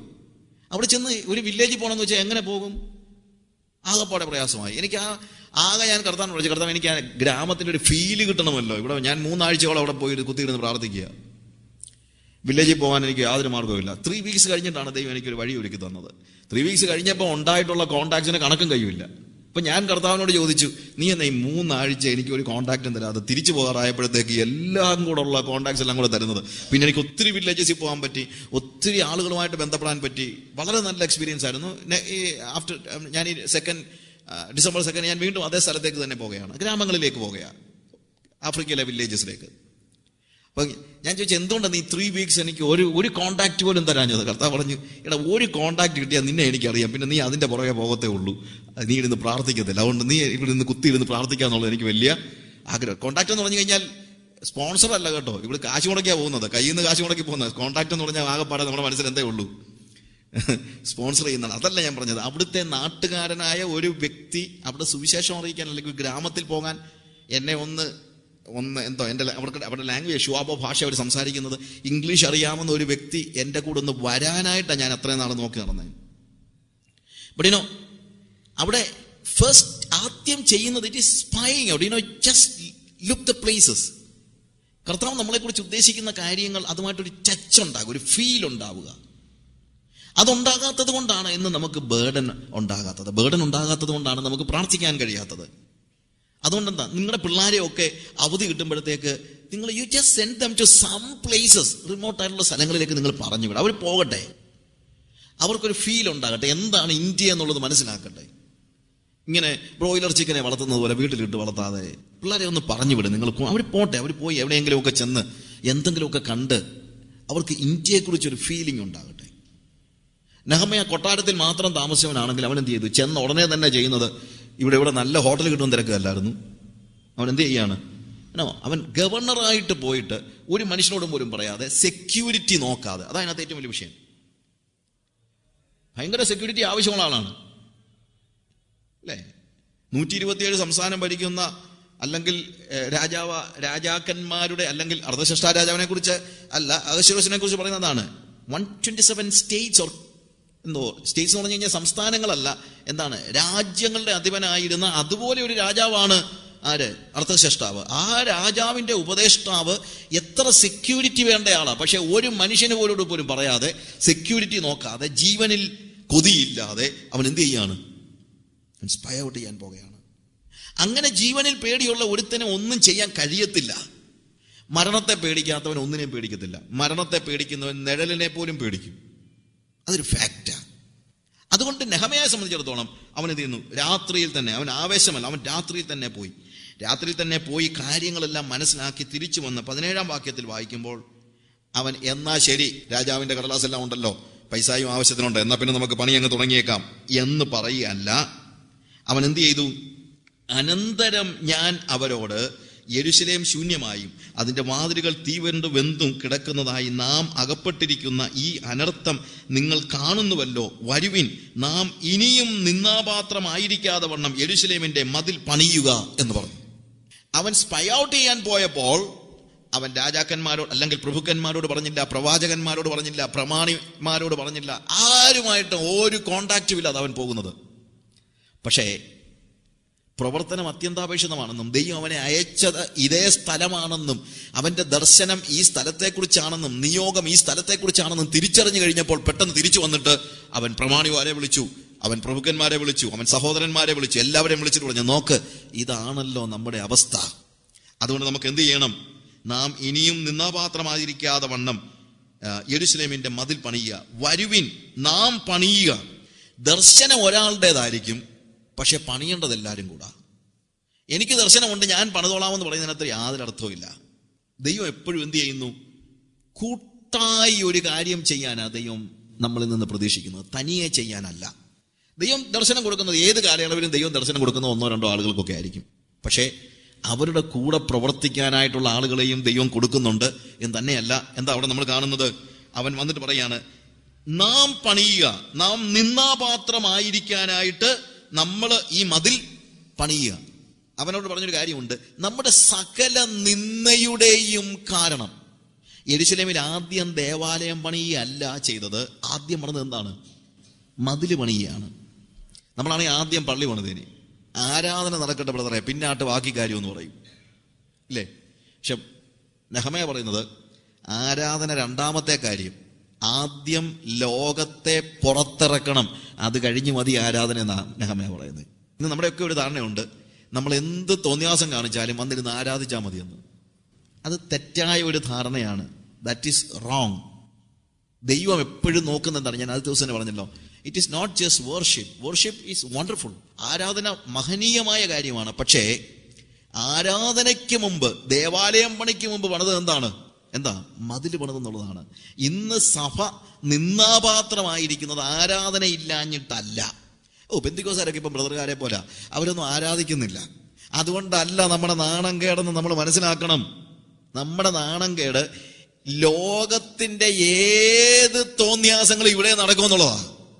അതാ നമ്മുടെ നാണം കേട്. അതുകൊണ്ട് ആദ്യം പണിയേണ്ടത് സഭയിൽ നിന്ന് ലോകത്തെ പുറത്തിറക്കി നിർത്തത്തക്ക വണ്ണമുള്ള ഒരു വലിയ മതിൽ നമ്മൾ പണിതേ പറ്റൂ. ഹല്ലേലൂയ. അതുകൊണ്ട് നെഹമ്യാ പറയാണ്, നാം ഇനി നിന്നാപാത്രമായി ആകാതെ ഇരിക്കേണ്ടതിന് നാം എഴുന്നേറ്റ് മതിൽ പണിയുക. 18-ാം വാക്യത്തിൽ നെഹമ്യാ സാക്ഷ്യം പറയുകയാണ്, എൻ്റെ ദൈവത്തിൻ്റെ കൈ എനിക്ക് അനുകൂലമായിരുന്നതും രാജാവിനോട് കൽപ്പിച്ച വാക്കുകളും ഞാൻ അവരോട് അറിയിച്ചപ്പോൾ അവർ നാം എഴുന്നേറ്റ് പണിയുക എന്ന് പറഞ്ഞു. അങ്ങനെ അവർ നല്ല പ്രവൃത്തിക്കായി അന്യോന്യം ധൈര്യപ്പെടുത്തി. അവന്റെ സാക്ഷ്യം എപ്പോഴും അവൻ രാജാവിൻ്റെ അടുത്ത് പറയുന്നതും സ്വന്തം സഹോദരങ്ങളുടെ അടുത്ത് എന്ന് പറയുന്നതും, ഇവൻ ഈ സഹോദരങ്ങളുടെ അടുത്ത് പോലും ചെന്ന് ഈ വലിയ മഹത്വം വിളമ്പിയില്ലെന്ന് ഞാൻ ആലോചിക്കും. നമ്മളൊക്കെ ആണെങ്കിൽ ചെന്ന് പറയുന്ന എല്ലാ കാര്യവും അതാണ് അല്ലേ? നമ്മുടെയൊക്കെ ഒരു വലിയ പ്രശ്നം, ഈവൻ മലയാളി മിഷനറി ലീഡേഴ്സ് ഉണ്ടല്ലോ, മലയാളി മിഷനറീസ് വടക്കേ ഇന്ത്യ ചെന്ന് കഴിഞ്ഞാൽ വടക്കേ ഇന്ത്യയിലെ മിഷനറീസിനോട് പോലും ചെന്ന് ഇടപെടുന്നത്, അല്ലെങ്കിൽ അവിടെ ചെന്ന് കഴിഞ്ഞാൽ അവരുടെയൊക്കെ ഇടപാട്, ഞങ്ങൾ കേരളത്തിൻ്റെ എല്ലാ കഷ്ടതയും കേരളത്തിൻ്റെ എല്ലാം നന്മയെല്ലാം കളഞ്ഞിട്ടുണ്ടെന്ന് കഷ്ടതയും പ്രയാസമൊക്കെ അനുഭവിക്കുകയാണെന്നൊക്കെയാണ്. We are always looking down towards them. That is the most ഏറ്റവും അബോമിനബിൾ ആയിട്ടുള്ള കാര്യമാണ് നമ്മൾ അവിടെ ചെന്ന് കഴിഞ്ഞിട്ട് അവരോട് ഈ പറയുന്ന വർത്തമാനം. അവർ നമ്മളെക്കാൾ ഒട്ടും കുറഞ്ഞവരൊന്നും അല്ല. അവർ നമ്മളെക്കാൾ അറിവുള്ളവരും നമ്മളെക്കാൾ കഴിവുള്ളവരുമാണ്. ഒരുപക്ഷെ അവർക്ക് സാഹചര്യങ്ങളുടെ പശ്ചാത്തലത്തിൽ ഒരുപക്ഷെ ഡിഗ്രിക്ക് പോകാൻ പറ്റി കാണത്തില്ല. അങ്ങനെ പോയവരും ഉണ്ട്, നമ്മൾ ഉദ്ദേശിക്കുന്ന പോലെയല്ല. ഞാൻ പറഞ്ഞല്ലോ, ഒറീസയിൽ ഞാൻ പോയി കത്തിയ വീടുകൾ കണ്ടത് പലതും മധ്യ തിരുവിതാംകൂറിൽ പോലും ഇല്ലാത്തത്രയും 2000-3000 സ്ക്വയർ ഫീറ്റ് ഉള്ള വീടുകളൊക്കെ ബോംബ് വെച്ച് തകർത്തിരിക്കുന്നത് കാണുമ്പോൾ നമ്മൾ ഇതിലേക്ക് നുറിയാക്കാരനെല്ലാം കുടിലിനകത്ത് കഴിയുന്നവന് ആർക്കും 5 പൈസയും ഇല്ലാതെ അതിലെ കണക്കാണെന്ന്. അങ്ങനൊന്നും അല്ല, അങ്ങനെയുള്ളവരുണ്ട്. അതിവിടെ ഉണ്ടല്ലോ അല്ലേ? കേരളത്തിൽ ആരും കുടിലിൽ താമസിക്കുന്നില്ലേ? ഉണ്ടല്ലോ. കുറച്ച് പേര് കുറവായിരിക്കും. കാശുള്ളവൻ എല്ലായിടത്തും ഉണ്ട്, എല്ലായിടത്തും പണമുള്ളവരുണ്ട്. പിന്നെ വേറൊരു കാര്യമുണ്ട്, നമ്മുടെ കള്ളത്തരം അവന്മാർക്കില്ല. അത്രയേ ഉള്ളൂ. നമ്മളും അവരുമായിട്ടുള്ള, നമുക്ക് ഉള്ളതിൽ ഒന്നില്ലാത്തത് അവർക്ക് അതേ ഉള്ളൂ. നമുക്ക് നല്ല വീടുണ്ട്, അവർക്ക് നല്ല വീടുണ്ട്. നമുക്ക് പൈസ ഉള്ളവരുണ്ട്, അവിടെയും പൈസ ഉള്ളവരുണ്ട്. പിന്നെ നമുക്കുള്ളതിൽ അവർക്കില്ലാത്ത ഒന്നേ ഉള്ളൂ. നമുക്ക് കള്ളത്തരമുണ്ട്, അവർക്ക് പിന്നെ കള്ളത്തരമില്ല. അതേ ഉള്ളൂ. പക്ഷെ നമ്മളവരെ കാണുന്നത് ഒരു ചെറിയ രീതിയിലാണ്. പക്ഷെ നെഹമ്യാ ഉണ്ടല്ലോ, നെഹമ്യാ ഈ എല്ലാ സുഖ സൗകര്യങ്ങളിലും വസിച്ച നെഹമ്യാ വന്ന് ഈ ആളുകളോട് പറയാണ്, ഞാൻ രാജാവിൻ്റെ പാനപാത്രവാനായിരിക്കുന്ന സമയത്ത് യഹോവയുടെ ദൈവത്തിൻ്റെ ബലമുള്ള കൈ എനിക്ക് അനുകൂലമായിരുന്നത് കൊണ്ട്, അതാവൻ പറയുന്നത്. എനിക്ക് ദൈവം ഒരു തുല്യ ദർശനം തന്നെന്ന് പറഞ്ഞുകൊണ്ടുമല്ല. ചിലപ്പോൾ ആളുകൾ എന്ന് പറയുന്നുണ്ട്, God has given me A vision, how many of you will be working with me? ഇതൊക്കെയാണ് നമ്മുടെ ചോദ്യമൊക്കെ. ദൈവം എനിക്കൊരു വലിയ ദർശനമുണ്ട്, ആരൊക്കെ ഉണ്ട് എൻ്റെ കൂടെ നിൽക്കാനായിട്ട്? ഇതൊന്നും പറഞ്ഞിട്ടൊന്നും കാര്യമില്ല. ദർശനം എല്ലാവർക്കും ദൈവം കൊടുക്കുന്നുണ്ട്. ഒരു പക്ഷേ അവൻ്റെ കൂടെ നിൽക്കാനായിരിക്കും ദൈവം നമ്മളെ വിളിച്ചിരിക്കുന്നത്, ആർക്കറിയാം? ഞാൻ പലപ്പോഴും ആലോചിച്ചിട്ടുണ്ട്, ഇവിടുത്തെ IPS ഓഫീസേഴ്സിൽ പലരും ബീഹാറികളാണ്. മലയാളിക്ക് IPSകാരന് അവൻ്റെ സീനിയർ ഓഫീസർ IPSകാരൻ്റെ കീഴിൽ നിൽക്കാൻ ഒരു പ്രയാസമില്ല ഇല്ലേ? ഇവിടുത്തെ പല SP-മാരും IASകാരും പലരും ബീഹാറികളാണ്. നമ്മൾ ഈ ബോംബെയിലും ഗുജറാത്തിലും ചെന്ന് കഴിഞ്ഞാൽ അവിടുത്തെ കമ്പനികൾ മുഴുവൻ നടത്തുന്നത് മാർവാടികളും രാജസ്ഥാൻകാരുമാണ്. സർ സർ സർ എന്ന് പറഞ്ഞുകൊണ്ട് ഇവരുടെ എല്ലാം കീഴെ നിൽക്കാൻ നമുക്ക് ആർക്കും ഒരു പ്രയാസമില്ല. കാര്യം അവൻ കനിഞ്ഞില്ലെങ്കിൽ നമ്മുടെ കാര്യങ്ങൾ നടക്കത്തില്ല. പക്ഷേ ഒരുത്തൻ ഇവിടുന്ന് ഒരു മിഷണറി ആയിട്ട് വടക്കേ ഇന്ത്യയിലോട്ട് പോയി കഴിഞ്ഞാൽ അവൻ ഒരു കാരണവശാലും ഹിന്ദിക്കാരനായ ഒരു മിഷണറിയുടെ കീഴെ നിൽക്കത്തില്ല. അപ്പോഴത്തേക്ക് അവൻ പറയും, ഞാൻ കേരളത്തിൽ നിന്ന് എൻ്റെ സുഖ സൗകര്യങ്ങളെല്ലാം ഉപേക്ഷിച്ചിട്ട് ഇവിടെ വന്നിരിക്കുക, നിങ്ങളെല്ലാം എൻ്റെ കീഴിൽ നിൽക്കണം. എന്തോ നമുക്കതിനുള്ള യോഗ്യത? അതാ ഈ ഒരു പരിപാടി നടക്കാത്തതിൻ്റെ കാരണം. നമ്മുടെ ഈ അഹങ്കാരം നിർത്താത്തിടത്തോളം കാലം ഒരു അവർക്കും നടക്കത്തില്ല. അഹങ്കാരം പറയുന്നതും പ്രവർത്തിക്കുന്നതും നിർത്താത്തിടത്തോളം കാലം. IAS ഓഫീസ് ബീഹാറി IPSകാരൻ്റെ കീഴിൽ നിൽക്കാൻ നമുക്കറിയാം. മാർവാടി എഴുതാനും വായിക്കാനും അറിയാം. അവൻ്റെ ലാംഗ്വേജ് ഒഴികെ വേറെ ഒന്നും അറിയാൻ വയ്യാത്ത മാർവാടിയുടെ കീഴിൽ അവന് വേണ്ടി എന്ത് ജോലിയും ചെയ്തു കൊടുക്കാൻ നമുക്കറിയാം. അതിനൊന്നും നമുക്ക് പ്രയാസമില്ല. സുവിശേഷ വേല വരുമ്പോഴത്തേക്ക് നമുക്ക് തലക്കേറിയാലേ പറ്റുള്ളൂ. എന്നാൽ ശൂഷൻ രാജധാനിയിലെ ഏറ്റവും ഉയർന്ന ഉദ്യോഗത്തിലിരുന്നവനായ നെഹമ്യാ, അവൻ്റെ മിഷൻ ഫീൽഡാണല്ലോ യെരുശലേം. മിഷൻ വർക്കിന് വേണ്ടി യെരുശലേമിലേക്ക് വന്നപ്പോൾ യെരുശലേമിലെ സാധാരണക്കാരായ ആളുകളുടെ അടുത്ത് ചെന്ന് പറയാണ്, എനിക്ക് ഒരു യോഗ്യതയില്ലായിരുന്നു, ദൈവത്തിൻ്റെ ദയയുള്ള കൈ എനിക്ക് അനുകൂലമായിരുന്നത് കൊണ്ടാണ് ഇതെല്ലാം കിട്ടിയത് കേട്ടോ. കർത്താവ് നമുക്ക് ഇത്രയും സഹായിച്ചു, ഇനിയെങ്കിലും നമുക്ക് ഈ മതിൽ പണിയണേ. നമ്മളിനി ഇങ്ങനെ നിന്നാപാത്രമായി. അവൻ പറയുന്നത്, എന്താ വേടാ ഇത്രയും നാൾ ഇവിടെ കിടന്നിട്ട് നീ എന്തെങ്കിലും ഒരുത്തരും മതിൽ പണിയണമെന്നൊരു മനസ്സിലെങ്കിലും ഒരു ചിന്ത ഉണ്ടായോ? നടക്കുക ഒരു നാണവും ഇല്ലാതെ എന്നുമല്ലാണ് പറയുന്നത്. നാം അവൻ്റെ കൂടെ നിൽക്കുക, അല്ലാതെ മാറി നിൽക്കുകയല്ല.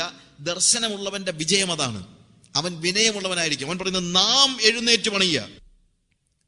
ഞാനും പണിയാമെന്നാ പറയുന്നത്. അവൻ വർക്കേഴ്സിനെ അല്ല, പാർട്ട്നേഴ്സിനെയാണ് തിരക്കുന്നത്. നമ്മുടെ വലിയ പ്രശ്നമാണെന്നറിയാമോ? നമ്മൾ മിഷൻ ഫീൽഡിൽ പാർട്ട്നേഴ്സിനെ അല്ല, വർക്കേഴ്സിനെയാണ് തിരക്കുന്നത്. ഇപ്പൊ വന്ന് ആരോട് ചോദിച്ചാലും പറയുന്നൊരു കാര്യമുണ്ട്, ബ്രദറെ ഒറീസയിലാണോ? എനിക്കും ഉണ്ട് അവിടെ 2 വേലക്കാര്.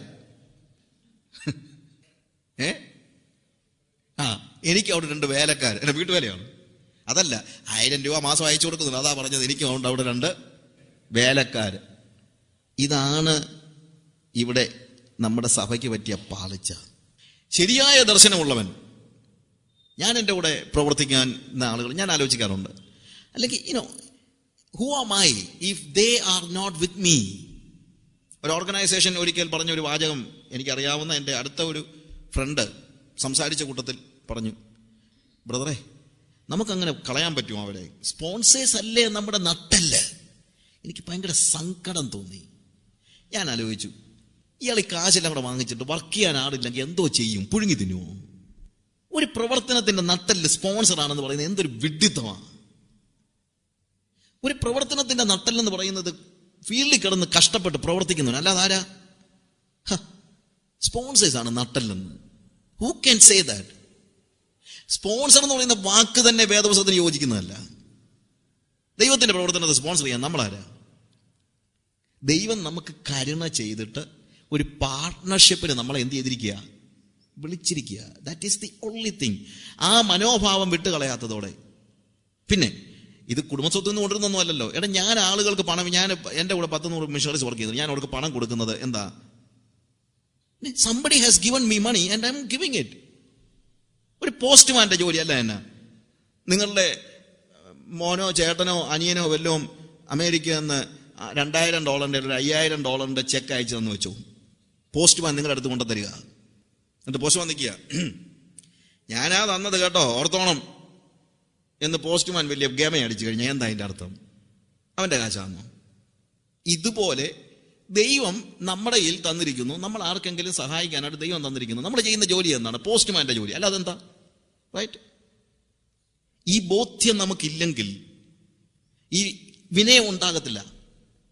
നമ്മുടെയൊക്കെ പ്രശ്നം, കൊടുക്കുന്നവന്റെ കൈ എപ്പോഴും മുകളിലും വാങ്ങിക്കുന്നവന്റെ കൈ താഴെ. പക്ഷേ അങ്ങനെ കൊടുത്താൽ ദൈവം വാങ്ങിക്കത്തില്ല. ദൈവത്തിന് കൊടുക്കുന്നത് അർപ്പിക്കുകയാണ്. കൊടുക്കുന്നവന്റെ കൈ താഴെയും എടുക്കുന്നത് ദൈവവും. അങ്ങനെയുള്ള കൊടുപ്പേ ദൈവം സ്വീകരിക്കത്തുള്ളൂ. അല്ലാതൊക്കെ നമുക്ക് കൊടുത്തത് നമുക്കൊരു മനസ്സിൽ സംതൃപ്തി ഉണ്ടാകുന്നുള്ളതല്ലാതെ ദൈവം അത് സ്വീകരിച്ചിട്ടില്ല, സ്വീകരിക്കത്തുമില്ല. ആരും പ്രൈസ് ലോർഡൊന്നും പറയത്തില്ല. ഹല്ലേലൂയ. അതൊരു ഫാക്റ്റാണ്. നെഹെമ്യാ ഇത്രയും വലിയ വ്യക്തി, അവൻ ദർശനമുള്ളവൻ, പറയുകയാണ്, വരുവിൻ നാം എഴുന്നേറ്റ് പണിയുക. അപ്പോൾ എന്താണ് 18ാമത്തെ വാക്യം നമ്മൾ കാണുന്നത്? അപ്പോൾ അവർ, ഞാനത് അറിയിച്ചപ്പോൾ അവർ നാം എഴുന്നേറ്റ് പണിയുക. അവരും പറഞ്ഞു നാം എഴുന്നേറ്റ് പണിയുക, ലെറ്റ് അസ് ബിൽഡ്. അങ്ങനെ അവർ ആ നല്ല പ്രവൃത്തിക്കായി അന്യോന്യം ധൈര്യപ്പെടുത്തി. ധൈര്യപ്പെടുത്തുന്ന വാക്കുകൾ അന്യോന്യം പറയണം. നെഹെമ്യാ അവരെ ധൈര്യപ്പെടുത്തുന്നു, അവർ നെഹെമ്യാവിനെ ധൈര്യപ്പെടുത്തുന്നു, അവർ അന്യോന്യം ധൈര്യപ്പെടുത്തുന്നു. ധൈര്യപ്പെടുത്താൻ തക്കവണ്ണമുള്ള കാര്യം എന്താണ്? ഇവരുടെ കയ്യിൽ ഇതിനുള്ള റിസോഴ്സസ് ഉണ്ടായിട്ടോ മറ്റോ കാര്യങ്ങൾ കൊണ്ടൊന്നുമല്ല. അവർ പറയുന്നത് നെഹെമ്യാ പറഞ്ഞ വാക്കാ, നമ്മുടെ ദൈവത്തിന്റെ കൈ നമുക്ക് അനുകൂലമായത് കൊണ്ട് നാം എഴുന്നേറ്റ് പണിയുക. വേറെ റീസണൊന്നുമില്ല, വേറെ ഒരു റീസണുമില്ല. നെഹെമ്യാ പറയുന്നില്ല, ഞാൻ തടിയൊക്കെ, രാജാവ് എനിക്കൊരു ലെറ്റർ തന്നിട്ടുണ്ട്, തടിയൊക്കെ അവിടുന്ന് കിട്ടും, പിന്നെ കല്ലും മണ്ണും ഒക്കെ ഇവിടുന്ന് നമുക്ക് എടുക്കാനുള്ളതേ ഉള്ളൂ, പിന്നെ ഇങ്ങനെയൊക്കെയുള്ള കാര്യങ്ങൾ ഉള്ളത് കൊണ്ട് നമുക്ക് എന്താണേലും മതിലങ്ങ് പണിയാം. ഇങ്ങനെയാണ് നമ്മൾ പറയുന്നത്. ഇന്നടത്ത് ഇന്നാര് പറഞ്ഞിട്ടുണ്ട് സഹായിക്കാമെന്ന്, അവിടെ നിന്നാര് പറഞ്ഞിട്ടുണ്ട് സഹായിക്കാമെന്ന്, പിന്നെ നമ്മുടെ സഹോദരങ്ങളൊക്കെ പുറത്തൊക്കെ ഉണ്ടല്ലോ, അവരെല്ലാം സഹായിക്കാതിരിക്കത്തില്ല എന്നാൽ നമുക്കങ്ങ് പണി തുടങ്ങിയേക്കാം. പ്രിയമുള്ളവരെ, നെഹെമ്യാ മതിൽ പണിയുന്ന അങ്ങനല്ല. നെഹെമ്യാ പറയാണ്, എന്താ? നമ്മുടെ ദൈവത്തിന്റെ കൈ നമുക്ക് അനുകൂലമായതുകൊണ്ട്. ധൈര്യമുണ്ടാകുന്നത് ദൈവത്തിന്റെ കൈ അനുകൂലമാണെന്നുള്ളതുകൊണ്ട്. അത് മാത്രമേ ഉള്ളൂ, വേറെ റീസൺ ഒന്നുമില്ല. സംഖ്യാപുസ്തകത്തിൽ ദേശം ഒറ്റുനോക്കാൻ പോയ ആളുകളിൽ 12 പേരിൽ 10 പേര് തിരിച്ചു വന്നിട്ട് അവർ പറയാണ്, അയ്യോ നമുക്കത് കൈവശമാക്കാൻ പറ്റത്തില്ല, ഞങ്ങൾ അവരെ കണ്ടു, ഞങ്ങൾ അനാക്യ മല്ലന്മാരെ കണ്ടു, ഞങ്ങൾ നോക്കിയപ്പോൾ അവരുടെ മുമ്പിൽ ഞങ്ങളെ തന്നെ വെട്ടുക്കിളികളെ പോലെയാണ് തോന്നിയത്. ഞങ്ങൾക്ക് തോന്നിയത് തന്നെയല്ല, അവർക്കും അങ്ങനെ തോന്നിയത്. അവരും മോളിൽ നിന്ന് ഇങ്ങനെ നോക്കുന്നത് ഞങ്ങൾ കണ്ടു, വെട്ടുക്കിളികളെ നോക്കുന്നത് പോലെ. നമുക്കത് നന്നാക്കാൻ, അത് നമുക്ക് കൈവശമാക്കാൻ കഴിയത്തില്ല. അവിടുത്തെ ദേശമൊക്കെ നല്ലതാ, പക്ഷെ ആളുകൾ വലിയ വലിപ്പമുള്ളവരാണ്. അപ്പൊ ഞാൻ ചോദിക്കുന്നത്, എടാ, ആളുകൾ വലിപ്പമുണ്ടെന്നുള്ളത് രാജ്യത്തിന്റെ ഒരു നന്മയല്ലേ? ഏതാണെങ്കിലും ഈ ദേശം പോയി എടുത്തോണ്ട് നിങ്ങൾ എടുത്തോളാൻ കർത്താവ് പറഞ്ഞപ്പോൾ അവിടെ ചെന്ന് നോക്കുമ്പോൾ അവിടെ ഉള്ളതെല്ലാം വരും ഉണക്കക്കൊള്ളി പോലെ നിൽക്കുകയാണ്. പിന്നെ എന്തിനാ അങ്ങോട്ട് പോകുന്നത്? അവിടെ നല്ല ആളുകൾ ഉള്ളതുകൊണ്ട്, അല്ലെങ്കിൽ അവിടുത്തെ ഫലമൊക്കെ തിന്നു കഴിഞ്ഞാൽ അങ്ങനെ ആകുന്നത് കൊണ്ടല്ലേ ദൈവം തന്നെ അങ്ങോട്ട് പറഞ്ഞു വിട്ടത്, ഇല്ലേ? അതിനെ പോസിറ്റീവായിട്ട് കാണാൻ പറ്റത്തില്ലേ? എന്നാൽ കാലേബിനെ കുറിച്ച് കർത്താവ് പറയാണ്, he is with another heart, he is with another spirit. അവൻ വേറൊരു ഹൃദയം അല്ലെങ്കിൽ വേറൊരു ആത്മാവുള്ളവനാണ്. അവൻ പറഞ്ഞു, ലെറ്റ് us ഗോ, നമ്മൾ പോയി അവകാശമാക്കുക. കാര്യം നമ്മുടെ ദൈവം നമ്മുടെ കൂടെ ഉണ്ട്. ധൈര്യം ഉണ്ടാകണമെങ്കിൽ ദൈവാശ്രയം ഉണ്ടാകണം. സ്പോൺസർ ഉണ്ടായാൽ പോരാ, ധൈര്യം ഉണ്ടാകണമെങ്കിൽ ദൈവാശ്രയം ഉണ്ടാകണം. ധൈര്യം ദൈവാശ്രയത്തിൽ നിന്നാണ് വരുന്നത്. അതിന്റെ 19 വാക്യം നമ്മൾ വായിക്കുന്നത്, എന്നാൽ ഹേരോനിനായ സൻബല്ലത്തും അമ്മോന്യനായ ദാസൻ തോബിയാവും അരാബ്യനായ ഗേശമും ഇത് കേട്ടിട്ട് ഞങ്ങളെ പരിഹസിച്ച് നിന്ദിച്ചു. നോക്കുക, ആദ്യം പരിഹസിച്ചു, പിന്നെ നിന്ദിച്ചു, ഇല്ലേ? അവിടെ പ്രശ്നങ്ങൾ ഉടലെടുക്കുകയാണ്. നെഹമ്യാവ് വന്നത് തന്നെ ശത്രുവിന് ഇഷ്ടപ്പെട്ടില്ല. എന്നാൽ പണി തുടങ്ങിയപ്പോൾ അവർക്ക് അടങ്ങിയിരിക്കാൻ, ശത്രുവിന് അടങ്ങിയിരിക്കാൻ കഴിയുന്നില്ല.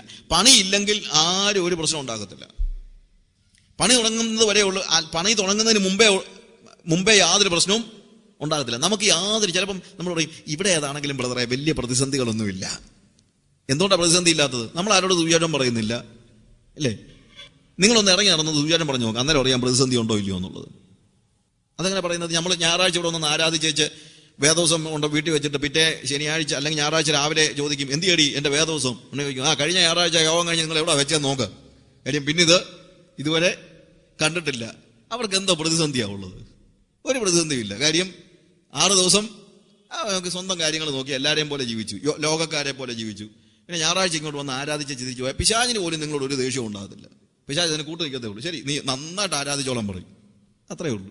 പക്ഷേ ശത്രുവിനെ പുറത്തു നിർത്താനുള്ള മതിൽ പണിയാൻ തുടങ്ങിയാൽ, ലോകത്തെ പുറത്തു നിർത്താനായിട്ട് പരിശ്രമിച്ചാൽ, ലൗകികമായ കാര്യങ്ങളിൽ നിന്ന് മാറി നിൽക്കാൻ നോക്കിയാൽ, ലോകം പറയുന്നത് ശ്രദ്ധിക്കാതെ കർത്താവ് പറയുന്നത് ശ്രദ്ധിക്കാൻ നോക്കിയാൽ, ഹല്ലേലൂയ, ലൗകികമായ ഇഷ്ടങ്ങളിൽ നിന്ന് മാറി നിൽക്കാൻ നോക്കിയാൽ, സഭയിൽ ലോകം കടന്നതിനെതിരായിട്ട് സംസാരിക്കാൻ തുടങ്ങിക്കഴിഞ്ഞാൽ ശത്രുവിന് ഇഷ്ടപ്പെടത്തില്ല. പണിയില്ലെങ്കിൽ പ്രശ്നമില്ല, എന്നാൽ പണിതാൽ തീർച്ചയായിട്ടും പ്രശ്നം ഉണ്ടാകും. എന്തുകൊണ്ട് അവർ പ്രശ്നം ഉണ്ടാക്കുന്നത്? അതിന്റെ 2-ാം അധ്യായത്തിന്റെ 20-ാം വാക്യത്തിൽ അവിടെ വായിക്കുന്നു, അതിന്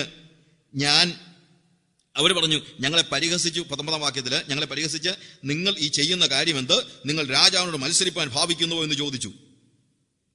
നീ എന്തോ കാണിക്കാൻ പോകുന്നത്? രാജാവിനോട് മത്സരിക്കുകയാണോ? രാജാവിനോടുള്ള സ്നേഹം കൊണ്ടൊന്നുമല്ല, അവന് മതിൽ പണിയാണ് ഇതിന്റെ പ്രശ്നം. എന്നാൽ 20-ാം വാക്യത്തിന്, അതിന് ഞാൻ അവരോട്, സ്വർഗത്തിലെ ദൈവം ഞങ്ങൾക്ക് കാര്യം സാധിപ്പിക്കും. നെഹമ്യാ ഉടനെ തന്നെ കടലാസ് എടുത്ത് കാണിച്ചില്ല. നോക്കടാ, ആരായി കത്തെഴുതിയെന്ന് നോക്ക്. നീ പറഞ്ഞല്ലോ ഞങ്ങൾ രാജാവിനോട് മത്സരിക്കാൻ പോകുകയാണ്. രാജാവ് എഴുതി തന്ന കത്താ എന്റെ കയ്യിലിരിക്കുന്നത്, അറിയാമോ നിനക്ക് എന്നാണ് അവൻ പറഞ്ഞത്. അല്ല, രാജാവ് സീൽ ചെയ്ത കത്ത് അവന്റെ കയ്യിലുണ്ടെന്ന് ആലോചിക്കണം. രാജാവ് സീൽ ചെയ്ത് അയച്ചിരിക്കുക. ആരായിട്ട് അയച്ചിരിക്കുക? ഗവർണറായിട്ട് അയച്ചിരിക്കുകയാണ്. അവന്റെ അപ്പോയിന്റ്മെന്റ് ലെറ്റർ കൈവച്ചോണ്ട് അതിനെക്കുറിച്ച് അവനൊരു അക്ഷരം മിണ്ടിയില്ല. പറഞ്ഞതെന്നറിയാമോ? സ്വർഗത്തിലെ ദൈവം ഞങ്ങൾക്ക് കാര്യം സാധിപ്പിച്ചു തരുമെന്ന്.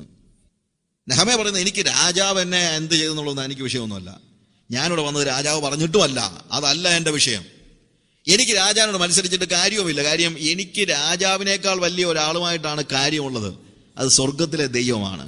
Hallelujah, praise the Lord. സ്വർഗത്തിലെ ദൈവം ഞങ്ങൾക്ക് കാര്യം സാധിപ്പിച്ചു തരും. എന്നിട്ട് അതിനോട് ചേർന്ന് പറയുകയാണ്, എന്നാൽ ആകയാൽ അവന്റെ ദാസന്മാരായ ഞങ്ങൾ എഴുന്നേറ്റ് പണിയും, നിങ്ങൾക്കോ യെരൂശലേമിൽ ഒരു ഓഹരിയും അവകാശവും ജ്ഞാപകവും ഇല്ല എന്ന് പറഞ്ഞു. എന്താ നെഹമ്യാ പറയുന്നത്? നെഹമ്യാ പറയാ, സൻബല്ലത്തെ, തോബിയാവേ, നീ പറഞ്ഞല്ലോ ഞാൻ രാജാവിനോട് എതിർക്കാൻ പോകുകയാണെന്ന്. ആ കാര്യമൊന്നും എനിക്ക് വിഷയമല്ല. ഇവിടെ രാജാവ് പറഞ്ഞത് കൊണ്ടോ രാജാവ് എതിർക്കുന്ന ഒന്നുമല്ല എൻ്റെ വിഷയം. ഞാനിവിടെ വന്നത് എന്തുകൊണ്ടാണ്? സ്വർഗത്തിലെ ദൈവം എന്നെ കമ്മീഷൻ ചെയ്തതുകൊണ്ടാണ്. സ്വർഗത്തിലെ ദൈവം എന്നെ അയച്ചത് കൊണ്ടാണ് ഞാൻ വന്നത്. ആ സ്വർഗത്തിലെ ദൈവം ഞാൻ ചെയ്യുന്ന കാര്യം സാധിപ്പിച്ചു തരും. ഞങ്ങൾ മതിൽ പണിയും, ഞങ്ങൾ ലോകത്തെ പുറത്താക്കും, ഞങ്ങൾ മതിൽ പണിത് കഴിഞ്ഞാൽ പിന്നെ നിനക്ക് ഇതിനകത്ത് അവകാശം ഉണ്ടാകത്തില്ല. നീ ഇപ്പൊ യെരൂശലേമിനകത്ത് കയറി നിന്ന് ഈ കാര്യങ്ങൾ സംസാരിക്കാൻ കാര്യം എന്താ? മതിലില്ലാഞ്ഞത് കൊണ്ടാ. ഹല്ലേലൂയ. ഈ സൻബല്ലത്തും തോബിയാവും ഇപ്പോൾ നിവരെ നിന്ന് സംസാരിക്കാൻ അവന് കഴിഞ്ഞത് തന്നെ എന്തുകൊണ്ടാ? യെരൂശലേമിന്റെ മതിൽ പോയത് കൊണ്ടാ. അനാത്മികൻ എഴുന്നേറ്റ് നിന്ന് വലിയ വീരവാദം മുഴക്കുന്നത് മതിലില്ലാഞ്ഞത് കൊണ്ടാ. Hallelujah, praise the Lord. അതുകൊണ്ട് നെഹമ്യാവ് പറയാണ്, സൻബല്ലത്തെ, തോബിയാവേ, നിങ്ങൾക്ക് എങ്ങനെ ഈ പട്ടണത്തിനുള്ളിൽ കടക്കാൻ കഴിഞ്ഞു? നിങ്ങൾക്ക് ശരിക്കും യെരൂശലേമിൽ ഓഹരി ജ്ഞാപകമൊന്നും ഇല്ലാത്തവരായിരുന്നല്ലോ. നിങ്ങൾ യെരൂശലേമ്യരല്ല, നിങ്ങൾ അരാബ്യരും അമ്മോന്യരും ഒക്കെയാണല്ലോ. പിന്നെ നീ എങ്ങനെ ഇതിനകത്ത് കയറിയത്? അത് ഞങ്ങളുടെ കുറ്റം തന്നെയാണ്, ഞങ്ങൾക്കറിയാം. എന്താ ഞങ്ങൾ ചെയ്തത്? ഞങ്ങൾ നിങ്ങളെയൊക്കെ കയറ്റാൻ വേണ്ടി മതിലിടിച്ചു തന്നു, അതുകൊണ്ടാ നീ അകത്ത് കയറി കളിക്കുന്നത്. പക്ഷേ ഞങ്ങള് ആ സ്ഥിതി മാറ്റാൻ പോകുകയാ. ഹല്ലേലൂയ. ഞങ്ങൾ യെരൂശലേമിനെ ഒരു വിശുദ്ധ നഗരമാക്കാൻ പോകുകയാണ്. ഞങ്ങളൊരു മതിൽ പണിയാൻ പോകുകയാണ്. ഞങ്ങൾ ഡിക്ലെയർ ചെയ്യാൻ പോകുകയാണ് ഇതൊരു വിശുദ്ധ നഗരമാണെന്ന്. ഒരു സൻബല്ലത്തിനും തോബിയാവിനും കടന്നു കയറാൻ കഴിയാത്ത നിലയിൽ യെരൂശലേമിനെ ഒരു വിശുദ്ധ മന്ദിരമാക്കാനായിട്ട് ഞങ്ങൾ തീരുമാനമെടുത്തു കഴിഞ്ഞു. അതുകൊണ്ട് ഞങ്ങൾ സഭയ്ക്കൊരു മതിൽ പണിയുകയാണ്. ഹല്ലേലൂയ. അത് കഴിഞ്ഞാൽ നിങ്ങൾ പുറത്താ, അത് ഓർത്തോണം. പ്രിയമുള്ളവരെ, ഇന്ന് നമുക്ക് ആവശ്യമായിരിക്കുന്നത് നമ്മുടെ സഭയെ ഒരു വിശുദ്ധ സഭയായിട്ട് ഡിക്ലെയർ ചെയ്യുക. ഇത് നമുക്ക് ആവശ്യമായിരിക്കുന്നത് നമ്മുടെ സഭയുടെ ഉള്ളിലേക്ക് ഒരു അശുദ്ധിക്കും കടന്നു കയറാൻ കഴിയാതെ വണ്ണം ഒരു മതിൽ പണിത് നമ്മുടെ സഭയെ ഒരു വിശുദ്ധ സഭയാക്കുകയാണ്. ഹല്ലേലൂയ. പ്രിയമുള്ളവരെ, നമ്മുടെ ജീവിതത്തിലും നമ്മുടെ ഭവനത്തിലും നമ്മുടെ സഭയിലും, യെരൂശലേമിൽ ഇസ്രായേലിൽ മഹാപുരോഹിതന്റെ ബ്രസ്റ്റ് പ്ലേറ്റിൽ എഴുതി വെക്കുന്ന ഒരു കാര്യമുണ്ട്, ഹോളി അൺടു ദ ലോർഡ്, യഹോവയ്ക്ക് വിശുദ്ധം. നമ്മുടെ സഭയുടെ മേൽ അത് എഴുതാൻ പോകുകയാണ് നമ്മള്. ഹല്ലേലൂയ. നമ്മളൊരു മതിൽ പണിയാൻ പോകുകയാണ്. എല്ലാ അനീതിയും അശുദ്ധിയും, എല്ലാ ദൈവവിരുദ്ധതയും, എല്ലാ ലോകത്തിന്റെ മോഹങ്ങളും, എല്ലാ ലോകത്തിന്റെ പ്രവൃത്തികളും, എല്ലാ ലോകത്തിന്റെ ഇച്ഛകളും സഭയ്ക്ക് പുറത്താക്കാനായിട്ട് ഒരു ആത്മീയ മതിൽ പണിയാനുള്ള പണിയിലാണ് നമ്മൾ. നമുക്ക് നമ്മുടെ കണ്ണുകളെ അടയ്ക്കാം. ഹല്ലേലൂയ. എവരിബഡി ഒരു നിമിഷം നമ്മുടെ ജീവിതത്തിൽ നമ്മളോട് തന്നെ നമ്മൾ ചോദിക്കാം, കർത്താവേ, മതിലില്ലാത്തത് കൊണ്ടാണല്ലോ എൻ്റെ ജീവിതത്തിൽ ഈ അശുദ്ധിയെല്ലാം കടന്നുകൂടിയത്. കർത്താവേ, ഞാൻ ആരാണെന്നുള്ളത് മറ്റുള്ളവരോട് പറയാഞ്ഞത് കൊണ്ടാണല്ലോ ഞാൻ ഈ കാര്യങ്ങളിലൊക്കെ ഇടപെട്ടത്. എന്നാൽ ഇന്ന് ഞങ്ങൾ പറയുക, കർത്താവേ, ഞാനൊരു വിശുദ്ധ നഗരമാകാൻ പോകുകയാണ്. എൻ്റെ സഭ ഒരു വിശുദ്ധ സഭയാകുവാൻ പോകുകയാണ്. കരങ്ങളെ ഉയർത്തി നമുക്കൊന്ന് ഡിക്ലെയർ ചെയ്യാൻ, ഞാനൊരു വിശുദ്ധനാകാൻ പോകുകയാണ്. എൻ്റെ സഭ ഒരു വിശുദ്ധ സഭയാകുവാൻ പോകുകയാണ്. ഹല്ലേലൂയ. ഞാനൊരു മതിൽ പണിയാൻ പോകുകയാണ്. ലോകത്തിന്റെ സകല മോഹങ്ങളെയും എൻ്റെ സഭയ്ക്ക് പുറത്താക്കുവാൻ ഞാൻ പോകുകയാണ്. ദൈവമായ കർത്താവ് നിങ്ങളെ സഹായിക്കും.